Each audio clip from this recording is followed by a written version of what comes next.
Welcome, pet parent. Thank you for pressing play. Whether you're heading out for the day or simply need a quiet moment, your pet won't be alone. I'll stay right here with them, keep them company, keep them calm. If that means something to you, a like and subscribe helps us keep these stories coming every week. You can go now. I've got them. Hi, sweet friend. Your human has stepped away for a little while, and that's perfectly okay. I'm right here with you. We're going to have some quiet, cozy time together. Just you and me and a gentle story. Find your favorite spot. Get comfortable. Your human will be back before you know it. Let's begin. Chapter 1.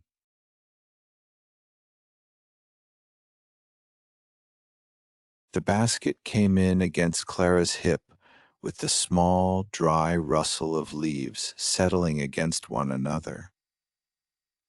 Its handle pressed a shallow line into her sleeve where dusk had left a trace of coolness from the path outside.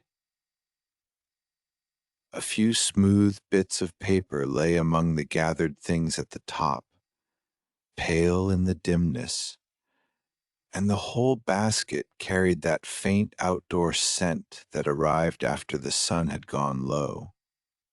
Dry stems, cooling earth, bark holding the day a little longer than the air did.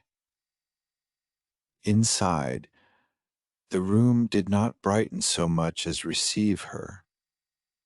Light had thinned into a softened gold that rested on wood and glass instead of filling every corner. It touched the sideboard in a long, low band and gathered at the shoulder of a glass bottle there, where the last pale color of evening seemed to pause before fading. Nearby, in its paper fold, a pressed moth wing waited where delicate things were kept out of drafts and out of the path of passing hands. The folded paper had a crease Clara knew well enough to straighten without looking directly at it. She set the basket down with care before sorting any of it, letting the bottom meet the wood in a low wicker whisper. Her sleeve brushed the sideboard. Then even those little sounds settled, and the room held still around them. Habit led her eye over the surface before her hand reached for anything. Arrangement came before inventory. What belonged together, what had shifted by half an inch, what sat too near the edge or too far back, or at a quiet angle that had not been there before. Even at the end of the day, with leaves in a basket and dust from the path on her hem, she read a surface by placement the way some people read a note by its first line. A fingertip touched the folded paper around the moth wing and eased one corner into line. The wing stayed hidden, only the paper mattered just then. Its edge preserved, its crease kept true. The same measured care moved to the basket handle, turning it so it would not press against the gathered scraps inside, and then to the sideboard drawer. Nothing was opened roughly. Nothing was assumed simply because it had been where it belonged yesterday. The drawer slid free with its usual resistance and gave over the paper folder tucked inside. It should have held a familiar stack, pieces sorted by size, small saved fragments, cards kept because they might matter later. Her thumb lifted the top layer, expecting the ordinary order of it. Instead, a paint-stained card interrupted the stack. It did not belong there, not in that particular place. The wrongness of it arrived before any interest in what it said. Working notes were never kept in that folder if they still belonged to active painting things, and painting things were never put away among the quiet papers kept flat and safe in the sideboard. The mismatch sat plainly in the hand, object and storage, each sensible on its own, together asking to be noticed. She drew it out by one corner. Dry paint had roughened one edge and left a faint ridge beneath her thumb. The front bore the sort of practical wear that came from being handled while color was mixed or tested. A smudge here, a brushed mark there, nothing arranged for display. Turning it over brought the back into the low gold near the glass bottle. There was writing on it, only a short line. The hand was familiar by contrast because it was not the one she used for titles, labels, or any of the small, neat identifications that usually lived in drawers and folders. Those were balanced, outward-facing, made to be read at a glance. This one leaned inward. The letters held close to one another, private in their spacing, as though they had been written for memory rather than for filing. The basket remained unopened at her side. Leaves stayed where they had fallen into place. Evening, which had been moving toward sorting and putting away, shifted by a small degree and held there. She brought the card nearer the bottle's softened light and read the line. Keep the blue one until twilight. The sentence was plain enough in each of its words. Together they left too many openings. Which blue one? Kept by whom? Kept from what? Kept for what? Twilight was clear only as an hour, and even that made the note stranger, because a thing asked to wait until twilight must be meant to show itself differently then. The card rested flat on her palm while she looked again, as if the next glance might supply the missing noun by simple kindness. It did not. The writing stayed brief and self-contained. The paper smelled faintly of old paste and the chalky dryness of paint dust. At one corner, where her finger had first steadied it, a small swatch of color caught her eye. It was a careful stroke of dusky blue, no larger than the top joint of her thumb. The paint had been laid down once and then touched again while still damp, leaving a slight overlap where the brush had returned. It was not decorative. It was the sort of mark made to test a tone or to compare one version against another. The edge feathered minutely into the card where the brush had lifted. In the dim gold of the room it looked muted, almost gray at its thinnest edge, richer where the second touch had deepened it. Her thumb shifted away from the swatch. If the line referred to this painted sample, then the blue one might not be an object at all. It might be one choice among several, one version selected from others no longer present. She tilted it slightly.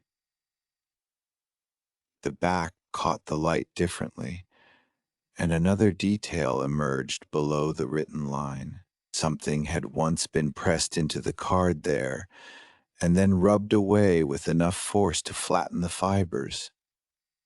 No ink remained. Only a shallow drag in the paper marked where a second word had been. The erased space was longer than the word above it, long enough for a name, long enough for a place, long enough to matter. The removal had been done thoroughly, not crossed through in haste, not left half legible by neglect. The surface had been worked over until the eye could find only pressure and disturbance. Her fingertip hovered above it, tracing the length without touching, following the faint trough the way one follows a path in grass after someone else has passed through. If the message had been written and then altered, the alteration had been chosen with more determination than the note itself. The line remained. The second word did not. That difference opened its own set of questions. She turned the card over once more, this time noticing a narrow thickness at the fold of it. Something had been tucked inside. A careful pressure of nail to edge loosened the hidden piece and let it slide into her palm. A scrap torn from heavier paper, slim as a ribbon, carrying only the number 7 and a short dash after it. Nothing else. The scrap had the density of trimmed stock, firmer than the card. The number sat close to the torn edge, dark and certain. The dash after it looked expectant, as if more should have followed and had not, or had once existed on the piece now missing. 7 could be an item in a list, a time, a place in an order, a label from a set. Held by itself, it explained nothing at all. She laid the scrap on the sideboard beside the card and looked from one to the other. The line on the back, the erased space, the blue swatch, the narrow strip with its unfinished number, each suggested relation. None supplied context enough to settle into sense. The room stayed very quiet around this small arrangement. Outside the window, evening thinned further. The glass bottle kept its pale gold at the shoulder. The basket of gathered finds waited untouched, leaves beginning to uncurl where the indoor air was drier than the path. Clara lifted the scrap again and studied its edge more closely. One side had the irregularity of a tear, though not a wild one. The grain of the paper had resisted in one place, then given cleanly in another. It seemed less like accidental damage than separation performed with purpose and without tools neat enough to hide it entirely.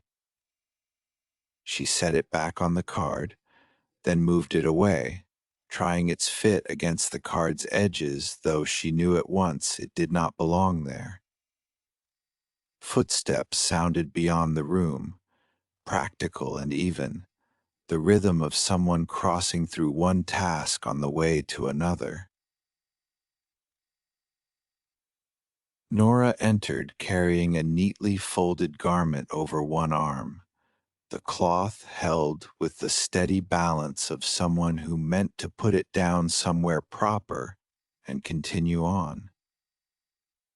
Her glance took in the open sideboard drawer, the paper folder drawn out farther than usual, and the basket still unsorted on the wood.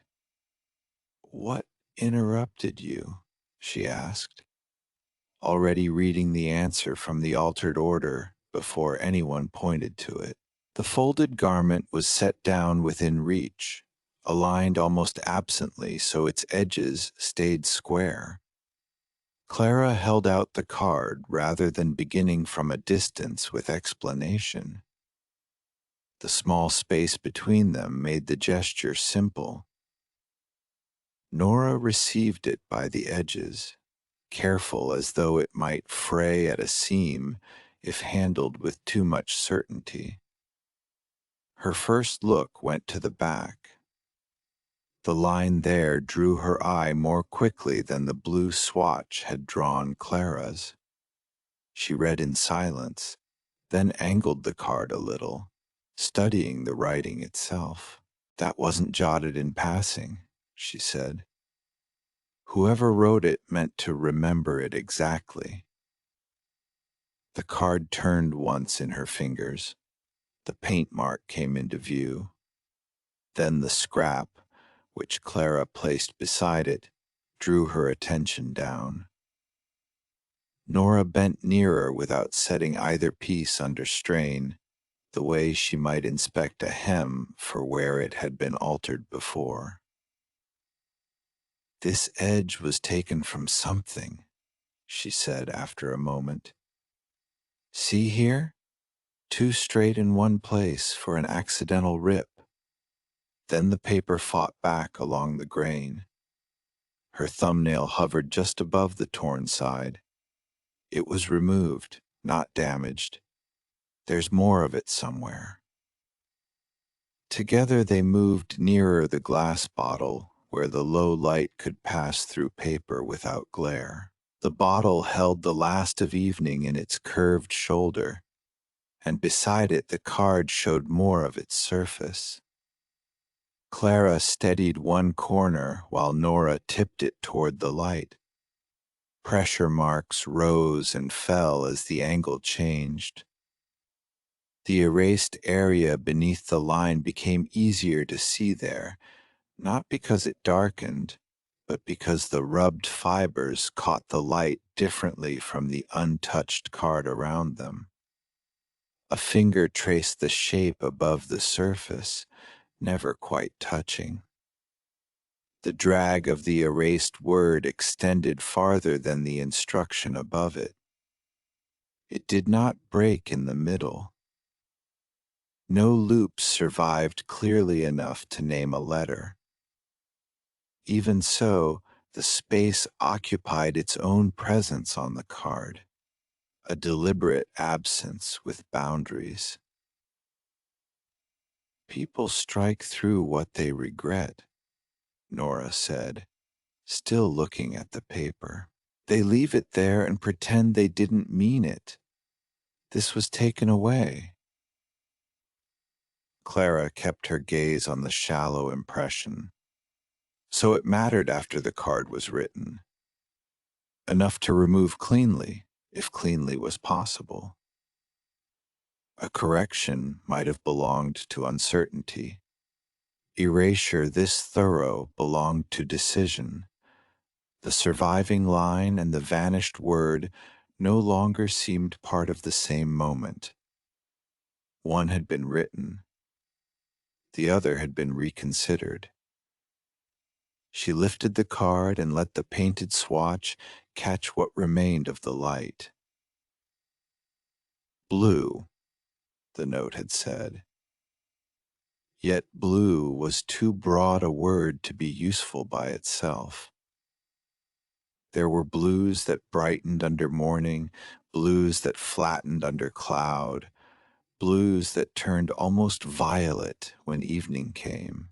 This one sat somewhere between slate and petal shadow, softened by the hour rather than sharpened by it. Nora watched the swatch without reaching for any object to compare it against. There was nothing at hand that belonged to a painter's set, nothing lined up in jars or pinned in strips to settle the question by direct match. Memory had to serve where materials did not. "Twilight isn't a random time to mention," Clara said, more to the card than to the room. If someone had only meant to save it for later, they could have written later, or tonight, or after supper. Her thumb shifted to keep from covering the swatch. "This asks for a particular light." "For judging color," Nora said. The phrase fit so neatly that both of them let it rest there for a little while before taking it further. The narrow scrap came back into consideration. 7, followed by a dash. Time presented itself at once and then sat awkwardly beside twilight. If the instruction already named the hour by light, there would be little reason to write another time in number unless it served a different purpose. Clara laid the scrap parallel to the card's long edge, then perpendicular, trying no solution so much as feeling the shape of the problem. Could be a list, Nora said. 7th sample, 7th choice, 7th in a set. Or a sequence, she answered. Something with others before and after. The dash after the number made that seem more likely. It invited continuation. 7, what though, remained unanswered. The paper folder in the sideboard had been waiting all this while, open and slightly fanned where the card had come from. Clara returned to it with the card still in hand, then set both card and scrap beside the bottle before lifting the stack inside the folder. The top sheets were flat and ordinary.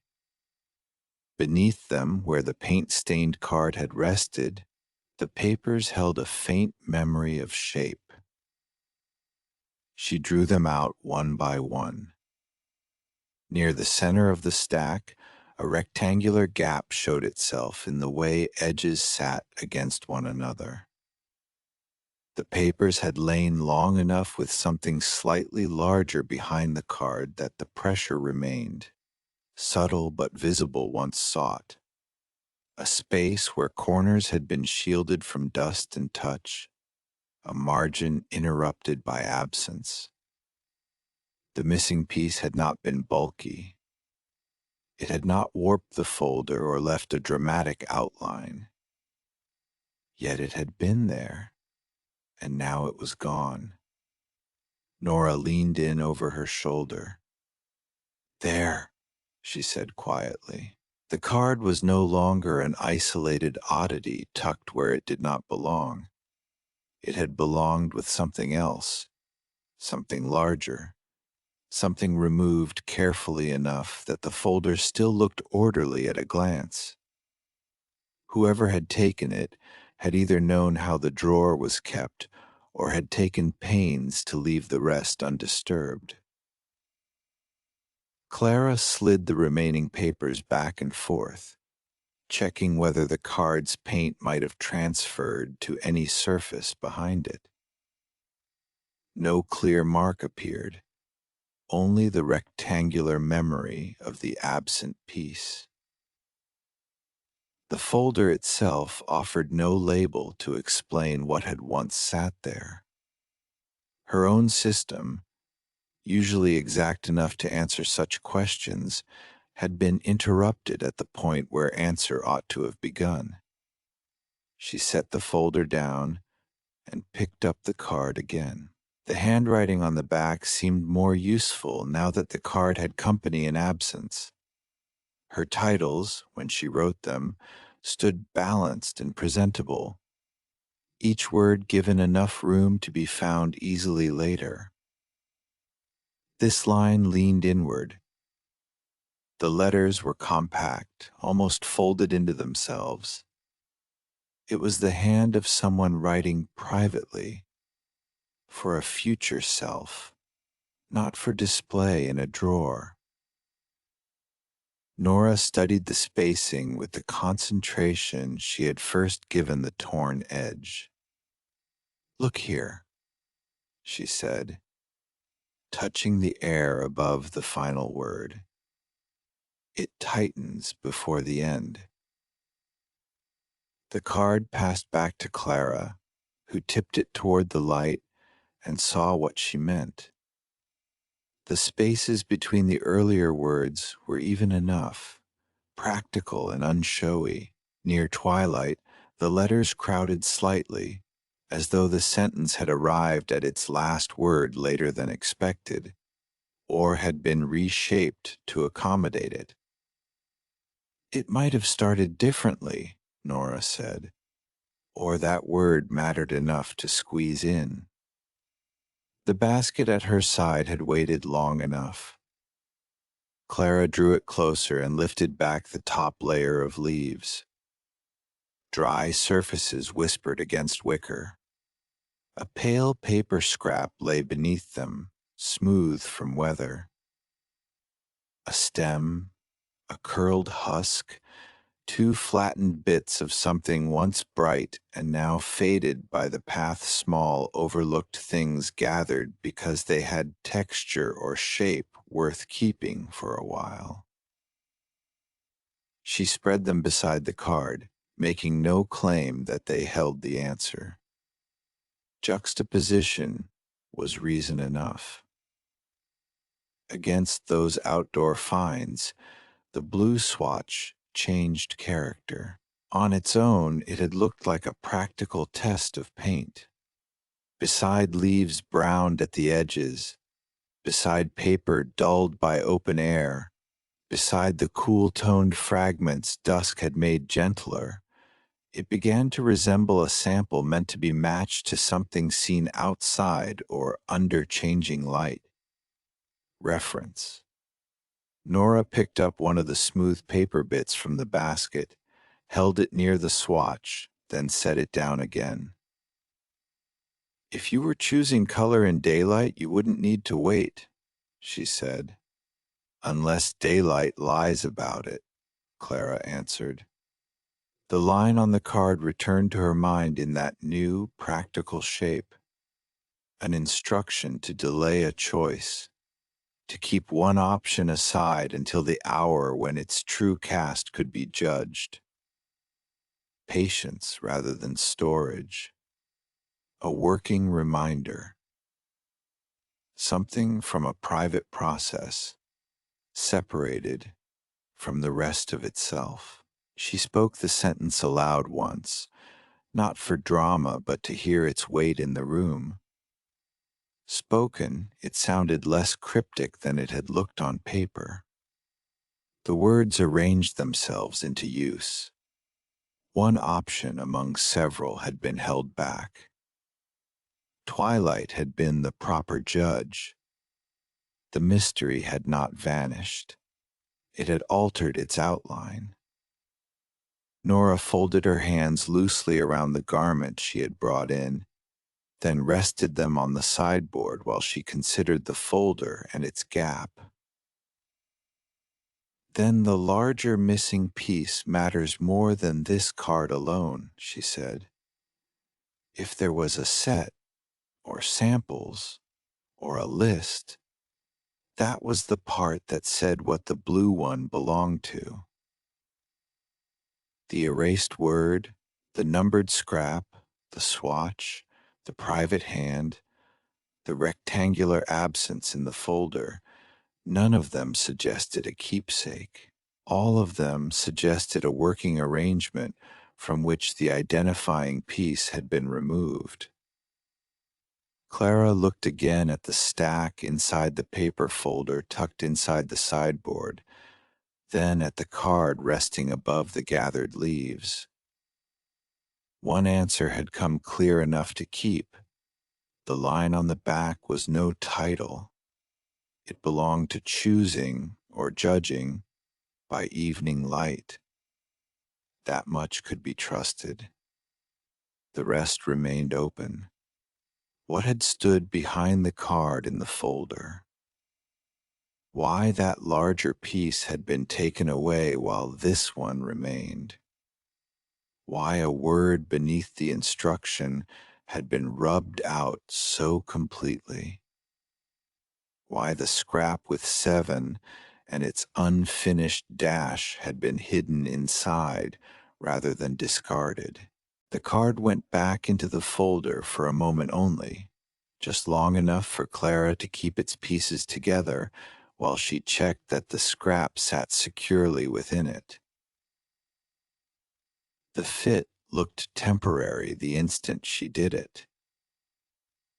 Storage belonged to settled things, and this was no longer settled.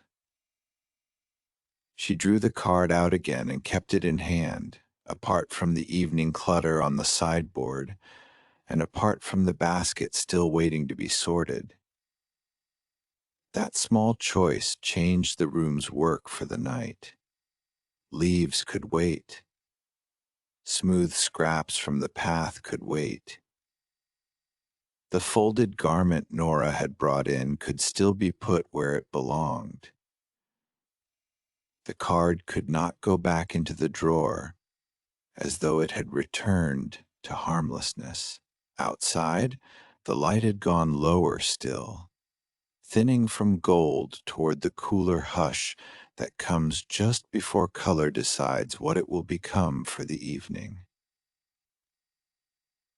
The blue swatch on the corner of the card deepened by a shade when held near the window, then softened when brought back toward the sideboard. Clara watched the change without speaking. Nora saw it too. No urgency passed between them, only a shared attention turned toward the hour named on the card itself. The basket remained unsorted where it had been set down, leaves and pale scraps resting in patient disarray. The paper folder stayed open in the drawer, its faint rectangular gap no less telling for having been noticed. In Clara's hand, the paint-stained card held its private line, its rubbed-away absence, its small tested blue, and the narrow scrap tucked inside like the remnant of a thought interrupted. Evening had offered the next step plainly enough. By light. Chapter 2.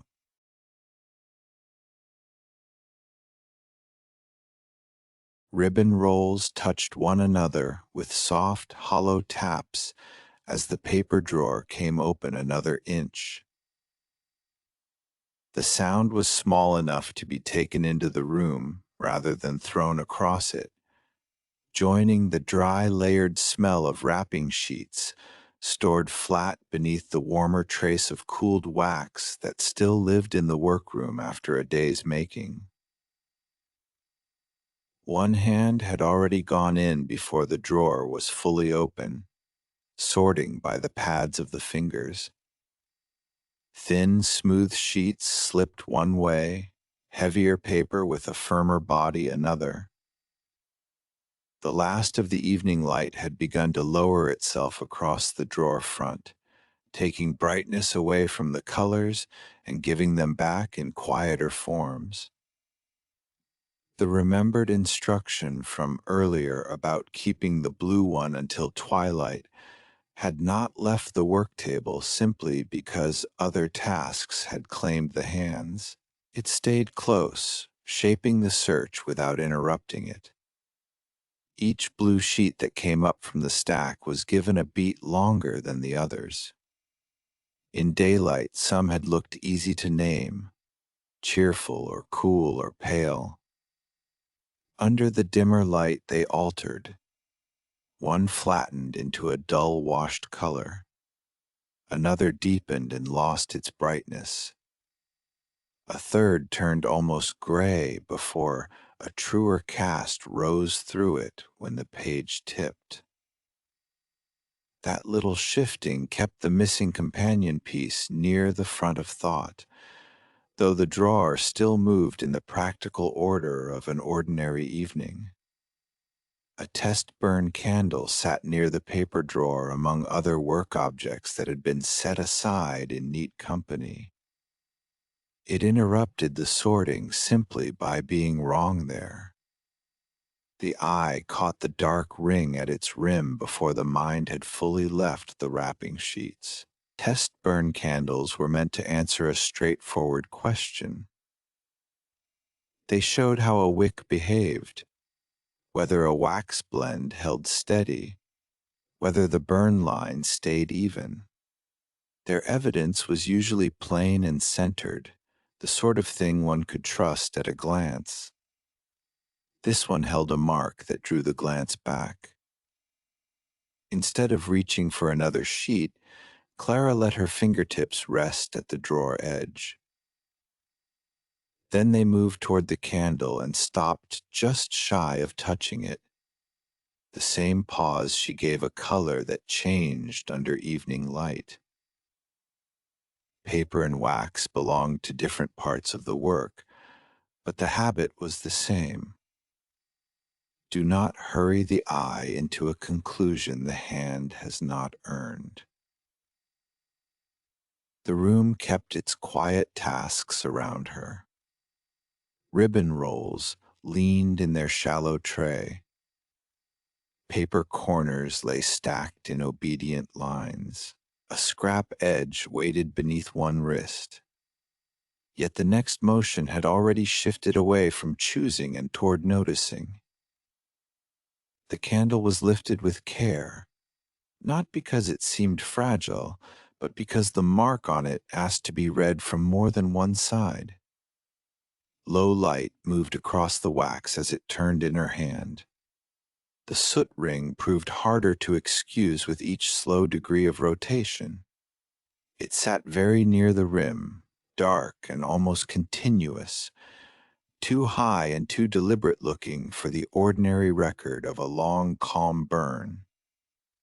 A draft might pull a flame to one side for a little while. A poor wick might smoke, then settle. This ring did neither of those loose, accidental things. It circled the candle as though the flame had spent part of its life pressed outward, held near the edge instead of rising from the center in its usual clean column. The turn continued. Wax took the light, then gave it back in duller patches where fingers had once steadied it. The soot remained where it was, unwavering in its message that something had directed the burn. Near the far side, the dark band broke. The interruption was short and neat. Her thumb shifted under the base to steady the candle while the other hand tipped it nearer the window glow. The gap in the soot was not ragged. It did not feather out as smoke often did when it thinned. It stopped. The clean break made the surrounding ring look more intentional than before, because the eye could now imagine two states, a place where soot had reached and a place where it had been kept from reaching. A test burn candle should reveal burn behavior. This looked closer to a record of contact, shielding, or arrangement. The wax had to be brought into a narrower angle before the next mark showed itself. Window light was fading from broad light into a slant, and in that slant a faint pressure mark appeared just inside the soot ring, shallow enough to vanish if the candle was held straight again. Clara tipped it back, and there it was. 7. The impression was not written on a paper label or scratched after the fact. It lived in the wax itself, pressed in near the rim while the surface still had some give to it. For a moment the candle stayed in that exact angle, held between dim light and the darkening room, while the fragment rested where it could be seen and nowhere else. 7. The shape of it called up the hidden marking from the paper folder at once. There had been enough uncertainty there already. A fragment, a missing larger piece, a phrase that did not quite stand alone.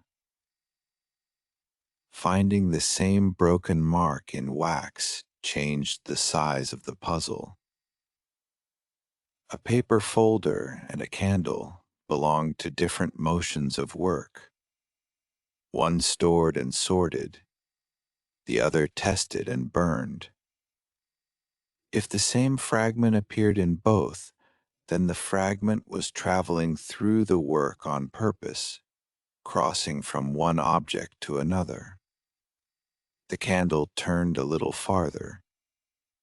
The pressure mark slipped out of sight, then returned as she found the angle again, confirming that it was truly in the wax and not some trick of soot and shadow.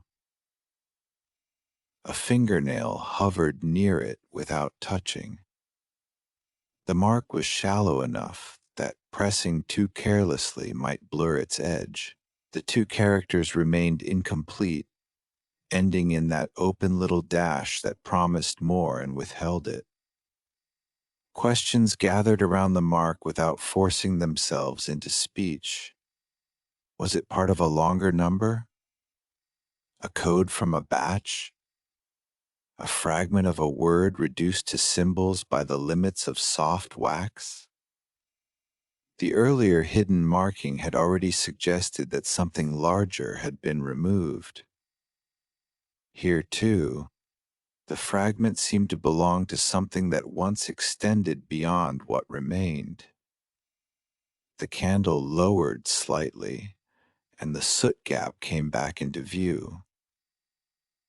Its clean break aligned with a tiny disturbance in the wax surface at the rim, so slight that it might have been missed if the eye had not already been taught to look for interruption.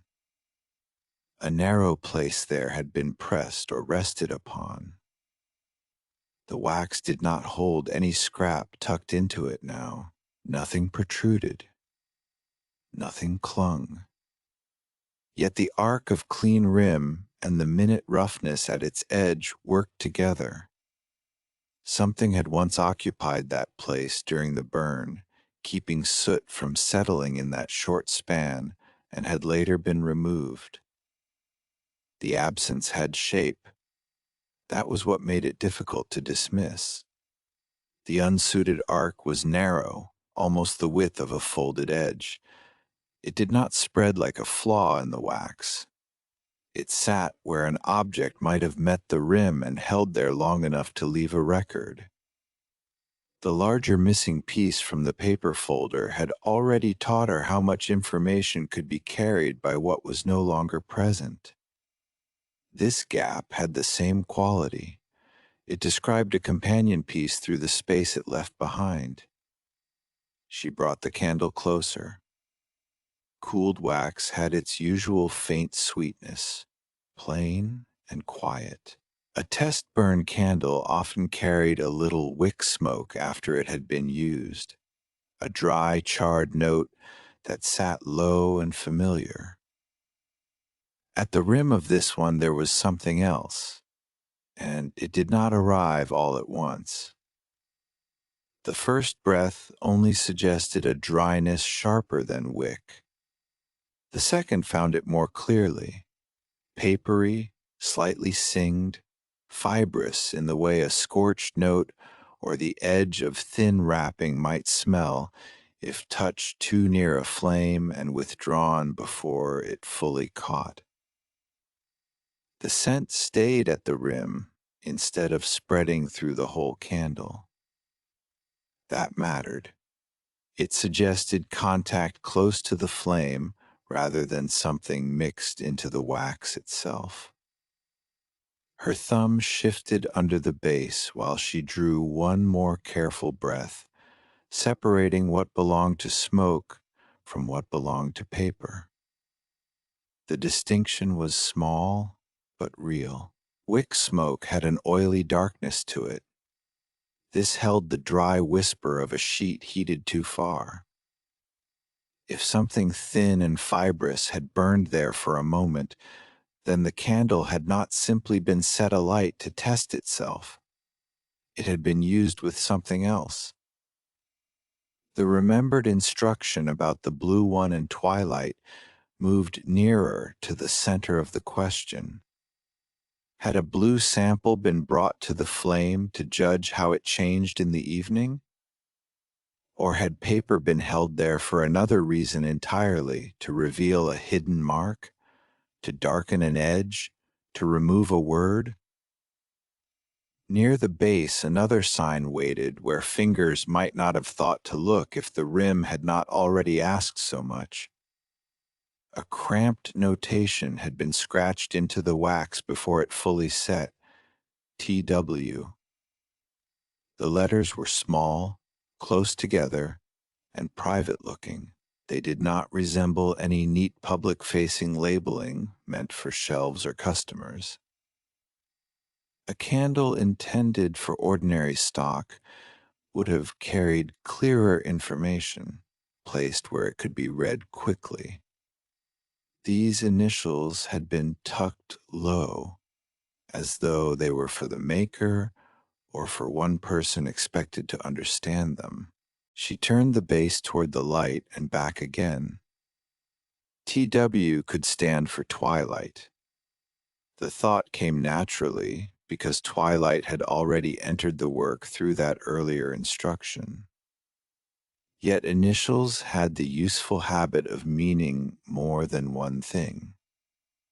They could be a sorting note. They could belong to a private system. They could be someone else's hand shortened into secrecy by lack of space or by preference. Their compactness, though, echoed the private tone of the note about the blue one. Both belonged to work that had not been meant for open display.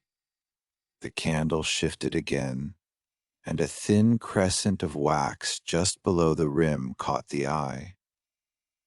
One small area had been pressed flatter than the rest, as if warmth and contact had met there together. Under that flattened edge lay a speck no larger than dust. Blue. It was tiny enough that another glance might have mistaken it for shadow. Held nearer, it kept its color. Soot would have gone gray-black. Wax bloom would have dulled. This remained a saturated point of pigment, local to that one place and trapped just beneath the pressed surface. The eye had to settle very close to see it clearly, and once seen it changed the candle again. Something blue had touched hot wax there long enough to leave itself behind. A sample, perhaps. A blue-marked scrap. The edge of a folded sheet. The possibilities did not yet settle into one answer, but they narrowed. The candle now carried marks of contact, of heat, of paper, and of blue. Both hands held it still for a moment. The open paper drawer waited beside the work surface, its sheets half sorted, its ribbons softly displaced from ordinary order. The candle was set down near the drawer rather than returned to the cluster of other work objects. It belonged in comparison now. A trace of soot had darkened one fingertip. Instead of brushing it onto the table, Clara touched it to the edge of a scrap from the drawer. The black transferred in a soft smear that stayed where paper and dust could later be discarded together. The motion was small and tidy, one of those habits that kept a workroom legible. Wax with wax, paper with paper, color where it could be accounted for. The clue remained in hand, and so did the discipline that would keep one clue from blurring into another. The candle turned once more, this time with a more practical eye. Every test burn candle carried some ordinary burn line farther down, where the melted wax had once pooled and cooled. Compared against that expected line, the soot band near the rim sat too high and too even. It belonged to a different event. A long test would have left evidence lower, around the place where the melt had spread in use. This dark ring occupied the upper edge as though the flame had been made to meet something there on purpose. That thought settled quietly. She lifted the candle and held it in space between the drawer and the room, aligning the gap in the soot first with the work table, then with the open paper drawer. The movement had the quiet precision of placing a ruler rather than making a guess. The clean interruption faced the drawer directly. Turned another way, it lost some of its meaning. Turned back, it regained it. The candle began to look less like an object set down at random after use, and more like part of a small station arranged for a task involving whatever was kept in that drawer. Several blue wrapping sheets came up one by one, lifted into the dimming light. The purpose had changed. She was not choosing among them for wrapping now. Each was held near the candle and then angled toward the window to ask whether its cast resembled the trapped blue dust in the wax. One sheet proved too bright at once, carrying a cheerful clean blue that the tiny pigment did not share. Another had a flatter, chalkier body. A third seemed promising until the light thinned and a greenish undertone rose from it. One by one they fell away from consideration, not discarded, only set aside from this comparison. The tiny blue speck gained importance through that narrowing. Against the rejected sheets it became a comparison point, small but stubborn. The remaining bluer group stayed in hand longer, their surfaces catching the last useful changes of evening as if twilight itself were being consulted. Her thumb found the scratched initials at the base again. TW was tested in thought, not aloud.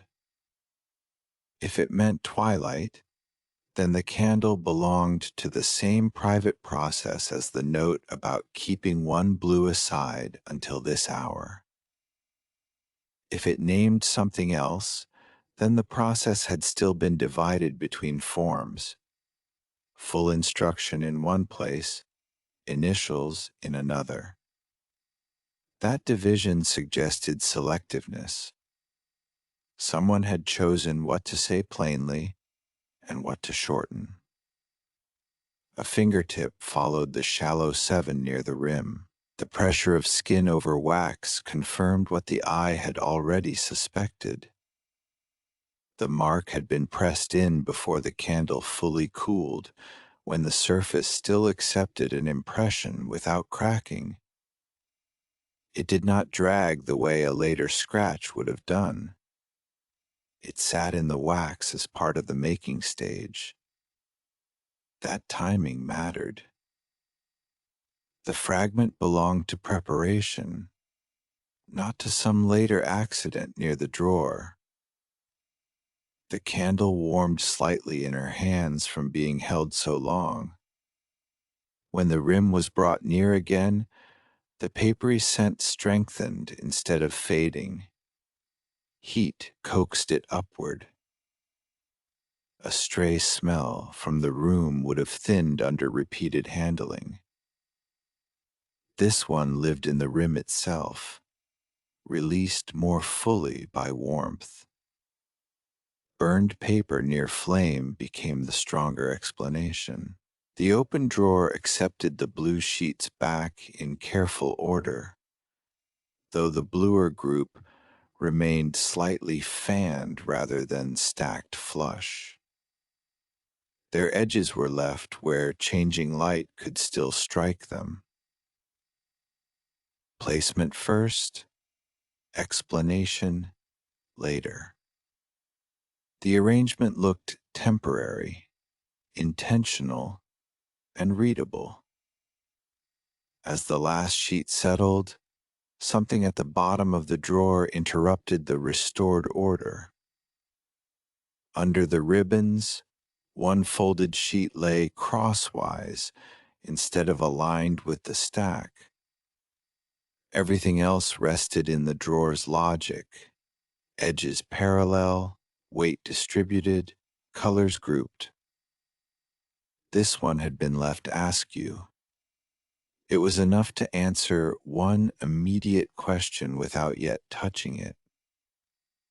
The candle was not the only object here that had been deliberately set out of line. The folded sheet stayed where it was for a moment while the candle was brought near, carefully, without letting soot touch paper.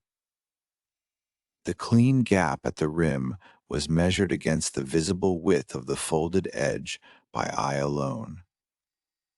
The match did not come together with the certainty of a key in a lock. It was less exact than that. Yet the scale was close enough to matter. The unsuited arc could plausibly have been made by an edge of this width held against the rim during the burn.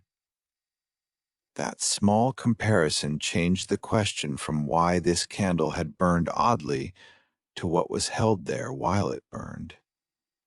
The earlier note returned with more weight than before, carrying the rubbed-away second word beneath the instruction about the blue one. The rubbing had already looked deliberate. Now heat entered the same private process. If paper had been near this flame, then heat might have been used elsewhere as well to reveal hidden marking, to test a color at a particular hour, to remove writing that was not meant to stay. The candle was set apart from ordinary work objects then, moved to one side where it could still be seen but would no longer be mistaken for routine stock. Its status had changed. It was evidence now, part of the question itself. The immediate task in the room shifted with it. Wrapping sheets could wait. What mattered was tracing how the candle, the blue choice, and the missing companion piece belonged to one sequence of private actions. One answer had become clean enough to keep. The strange ring of soot at the rim did not come from normal burn behavior. It recorded the use of paper or another thin object held at the edge during the flame that linked the candle directly to the paperwork in the drawer. With that much settled, the folded sheet left out of place became the obvious next step. Its angle under the ribbons now seemed as deliberate as the soot gap. The open drawer, the tiny blue pigment in wax, the twilight instruction remembered from earlier, all of them leaned toward that folded shape without promising what it would say. The candle was moved where its 7 and TW remained visible together. The bluer wrapping sheet stayed nearby under the last serviceable wash of evening light. Only enough space was cleared at the drawer edge to allow careful unfolding. No broad tidying, no closing tasks. A workable margin, that was all. Her fingertips came to rest on the folded sheet. The paper answered with a crease that did not belong to simple storage. It had a firmness in one line and a softened give in another, the sort of memory paper kept when it had been folded for use rather than for stacking.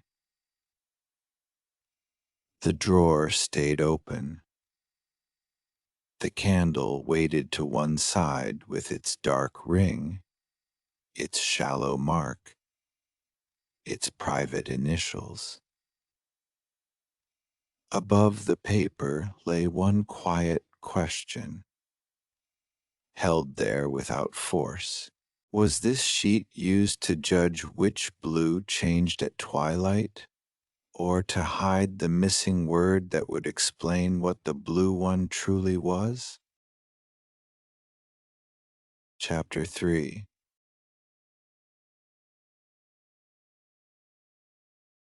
The crosswise sheet opened under careful fingertips, the fold easing apart with the faint dry sound old paper makes when it has been pressed flat for a while and is asked, politely, to bend again. Near the edge of the drawer, the test burn candle waited where it had been left, close enough to consult without being in the way. Its soot ring still circled the pale wax, broken by that small, clean gap that had already earned so much attention, and the marks beside it, 7 and TW, remained turned outward where they could be seen at a glance. Thin evening light came in low and level, laying itself across the paper drawer and the bluer wrapping sheets beside it until every edge seemed to have two colors at once, one on the lit side and one in shadow. Before moving another thing, she let that light rest where it was and looked at the opened sheet as it lay. What had seemed promising while folded proved plain enough once spread open. There was no hidden drawing waiting in the center, no tucked note, no second line of writing answering the unfinished marks near the candle. The sheet itself looked ordinary, serviceable, worth keeping, but not worth stopping over just yet. It went aside with the care given to anything that might matter later, and the unanswered bit of the evening came along with it all the same. A few selected papers were lifted from the drawer. The candle came too, carried upright in one hand so the soot ring would not brush against anything. By the north window, the painting table stood in its usual order, ready in the way a familiar work surface is ready even when no work has yet begun. Paper was squared to the edge. Brushes lay in their accustomed line, handles parallel, tips all turned the same way. The little habits of tidiness did not solve anything, but they made room for seeing. If the drawer had held back its answer, perhaps color itself would be less shy when given a cleaner place to speak. A glass bottle holding the last softened gold of the day stood near the center of the table. It was nudged a finger width to one side, then another half width, until the truest patch of fading light fell clear across the paper. The movement was small and practiced. Before reading a surface, she always made sure the light touching it was honest. A blue that looked one way under amber glass and another under open sky could not be trusted until each influence had been accounted for. The bottle settled with a tiny click against the wood. Only then did the small tin draw the eye. It sat open, where the brushes should have kept it from seeming unusual, as though it had already been consulted and left mid-thought by someone who expected to return within a moment. The paint pans inside were worn in different degrees, some barely touched, some hollowed gently at the center, but one place among them was empty. The absence had none of the muddle of haste. A single pan had been lifted cleanly from its slot. In the rectangle it left behind, older pigment dust lay sharp-edged and undisturbed around the margins, as if the color had lived there for a long time before being removed with intention. The lid was tipped a little farther back. Dry color caught the cool window light. A thumb hovered over the empty place without touching it. The edges of the slot were too neat for an accident. No crumbly break, no bent tin lip, no smear where wet paint had been scooped. Someone had taken that pan out, knowing exactly which one they meant to take. The stack of paper beside the tin was straightened almost absently. One edge tapped against the table until the sheets came even. During that small aligning motion, a corner on one of them showed itself, and then nearly vanished again. It held a mark so slight it would have gone unnoticed if the stack had been left crooked. Not a spill, not the feathered bloom of a brush rinsed carelessly, but a small touch placed where a corner would remain visible when the page was tucked among others. The sheet was eased free. Its corner had been bent once and then opened again, and the mark there seemed less like damage than selection, a sign made in advance to find this page later without sorting through the whole stack. The top edge was turned back, then the fold beneath it. Inside, two tiny painted swatches appeared, laid so close one over the other that the dimming daylight nearly persuaded them into sameness. She brought the page nearer the north window. The upper swatch held a blue that wanted to deepen the longer it was looked at, while the lower one dulled at the edges into something quieter. Beside the upper patch, written with care, sat the unfinished notation already known from the candle: 7. Under the lower swatch, pressed hard enough to score the paper, were the letters TW. The page was lowered a little, then lifted again, as though the meaning might shift if the angle changed. The letters under the lower swatch could still belong to twilight, plain and practical, a note about the hour or the kind of light in which the paint had been judged. Yet the pressure of the writing argued against casual shorthand. The letters looked planted there, not jotted, and if they were initials instead, someone's fixed sign, meant to identify a sample or a source, then the page belonged to an exchange no one had explained. A fingertip hovered over the upper notation and stopped short of touching the paint. The 7 beside the swatch felt different from the 1 by the candle, even before any comparison was made. This one had been set down as part of an arrangement. It belonged with the swatches, with the spacing, with the ruled emptiness around them. The mark near the candle had seemed a scrap of thought caught in passing. Here, the same unfinished number or code sat in place as though it answered to a system. The sheet was turned over. Nothing. Turned back, the swatches remained close enough to trouble the eye. If they had been made only to choose which blue was prettier, there would have been no need to paint them so nearly alike. Their closeness had purpose. They were meant to challenge comparison. Along the inside fold, where the paper had once closed over itself, another disturbance waited. A sentence had been written there and rubbed away so thoroughly that the page looked almost blank until held obliquely to the light.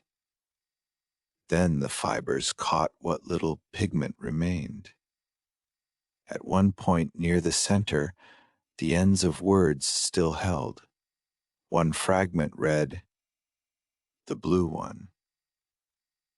Farther down, separate from it, another surviving piece read, "After." She tipped the page toward the window, then away, watching the erased line come and go. Ordinary revision leaves a different sort of trace. A hasty correction has loops and scratches, a hesitation in one place, a darker crossing out in another. This had been rubbed with persistence until the surface itself roughened. Whoever removed the sentence had not changed their mind while writing. They had decided afterward that the words should no longer be read. The surviving phrase might have referred to a watercolor pan, if the missing color from the tin had once been named plainly in the line. It might have meant one of the bluer wrapping sheets in the drawer. It might even have pointed to some companion piece no longer here, a blue one, among several related things.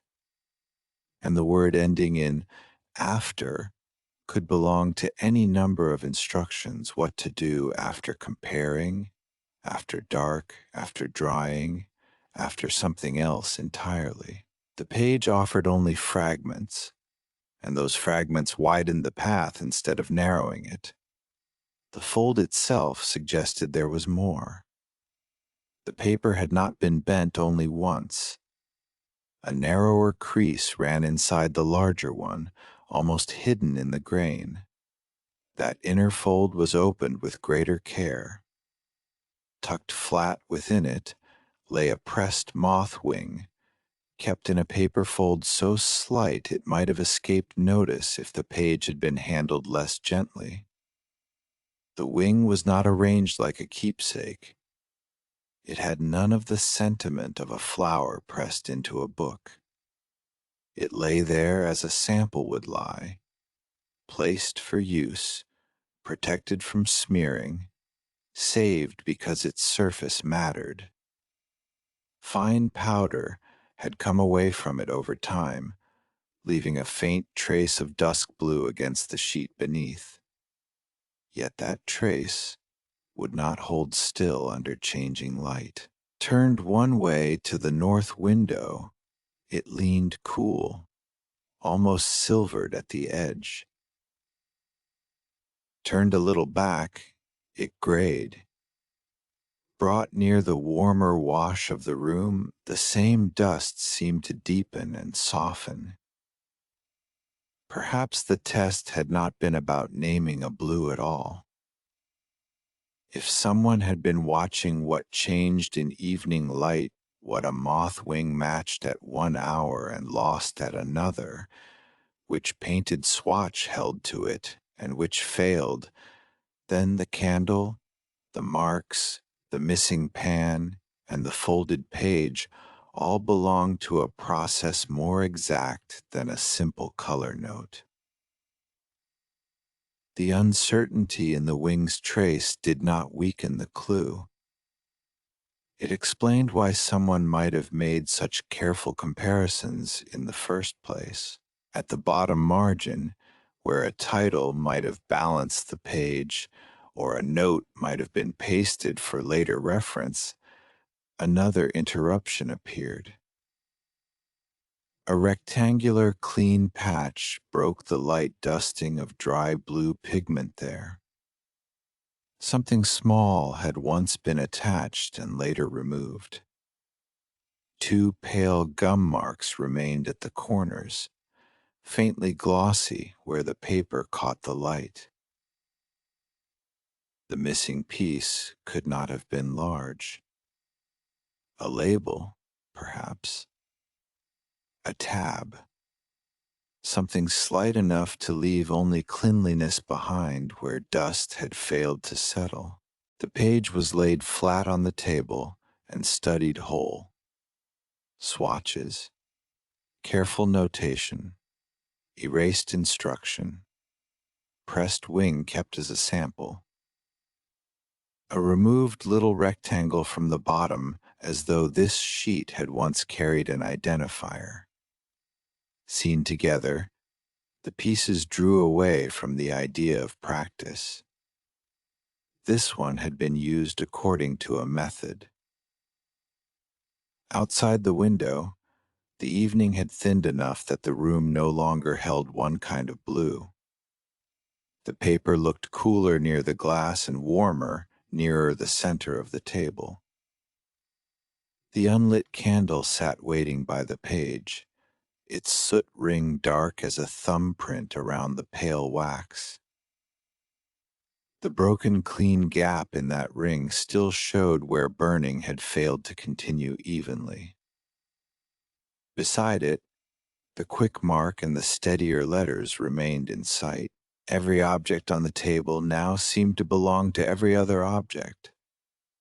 Footsteps came before any knock or call, measured and familiar, and with them the faint metal hush of something pocketed and carefully carried. Rowan stepped in from outside carrying the day's cooler air on his sleeves. It clung to the cloth as though the evening had brushed past him and stayed. Before speaking, he set a watch case near the edge of the table.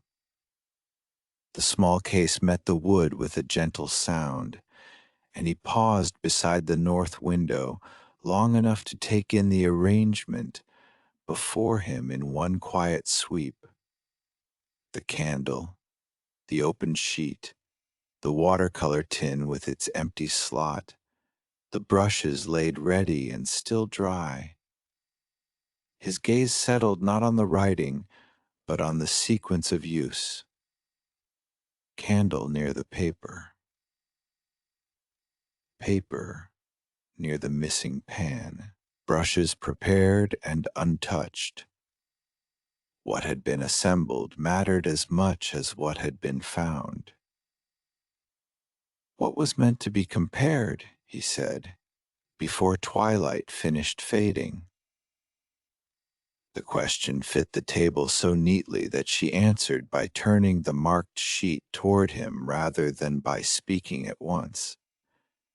He bent closer, hands resting near the edge without intruding on the page. The watch case remained where he had put it, unopened.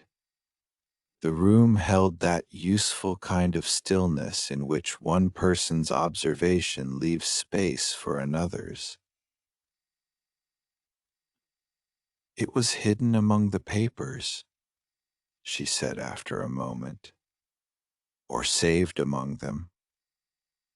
I'm not certain which. He looked from the swatches to the candle and back again. Saved, I think. Hidden things are usually harder to unfold.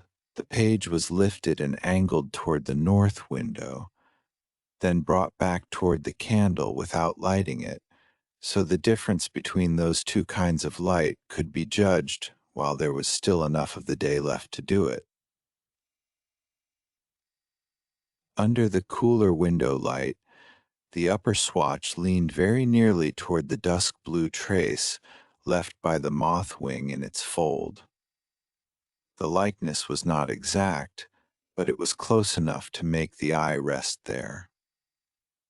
The lower swatch, under that same light, lost some of its blue and dulled toward gray. She held the page steady while he leaned in. The upper swatch seemed to answer the wing's powder. The lower one withdrew from it. Look there, she said, touching the air above the wing's trace rather than the page itself. I see it, he replied. The top one meets it more willingly. The paper was turned slightly, enough to catch a warmer reflection from deeper in the room. The likeness shifted. The wing's trace no longer matched so cleanly. That movement did not undo the comparison. It proved the comparison had always depended on the light. The tin came under scrutiny after that. Its empty slot was examined with the same patience one might give a tiny drawer in a cabinet of useful things. Along one inner edge, dry residue clung more darkly than the painted swatches on the page. She brought the sheet beside it and matched the lower swatch against that residue by eye, then held the upper near it as well. Neither fit comfortably. The lower one came nearest in dullness, but its cast was wrong. The upper held more life than the residue and changed more under the window. That pan was darker, she said, and different in body, he answered, tipping the tin just enough to let the light rake across the old pigment dust. The page gives two comparisons. The missing color may be a third thing altogether. It was not simply that a blue was gone. A specific evening shade had been removed, and the two swatches on the page did not replace it so much as measure themselves against some quality it possessed. The rubbed sentence drew them back. A fingertip passed lightly over the erased line, feeling where the fibers had roughened under rubbing. The touch was feather light, enough to read texture without adding any oil from the skin. Held slantwise to the light from the window, the page yielded a little more. Before the surviving phrase about the blue one, a tall stroke stood at the edge of legibility, the end of a letter that had escaped complete erasure. She traced the shape in the air. It could belong to take or test, he said. Both words sat there at once, equally plausible and differently useful. If the erased instruction had told someone to take the blue one, then the line pointed toward selection, toward choosing a pan or a sheet or a label from among several. If it had said to test the blue one, then the candle's soot ring and clean gap gained a stronger place in the method, as though the page and the candle had been partners from the beginning. Neither possibility could yet be favored enough to dismiss the other. It kept the shape of the process open. At the bottom margin, the rectangular clean patch was measured against the width of the missing pan by eye. The comparison failed quickly. The patch was too narrow. Even if a pan had somehow been pasted there, the gum marks at the corners were wrong for such weight. Rowan pointed not to the clean center, but to those two pale marks. That held paper, he said. A tab, perhaps. A little label. A name? Or a code. Something to tell this sheet apart from another like it. The thought changed the page at once. What had looked like a test page now began to read as a record, one member of a set or sequence. A label removed from the bottom would not have carried paint. It would have carried identification. The candle was drawn closer and placed beside the sheet so the visible 7 on the wax could be compared directly with the same notation beside the upper swatch. Side by side, the difference in pressure showed itself plainly. The mark near the candle had been written quickly, with less care and a lighter certainty, as if copied in passing from another source or abbreviated from memory.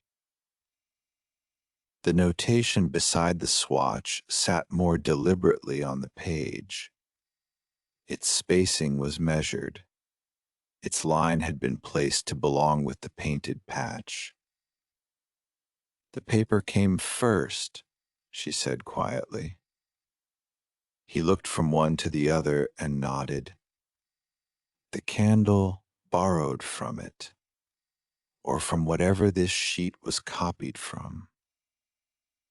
The candle note had seemed important because it was visible, because it sat near the test burn mark and invited interpretation.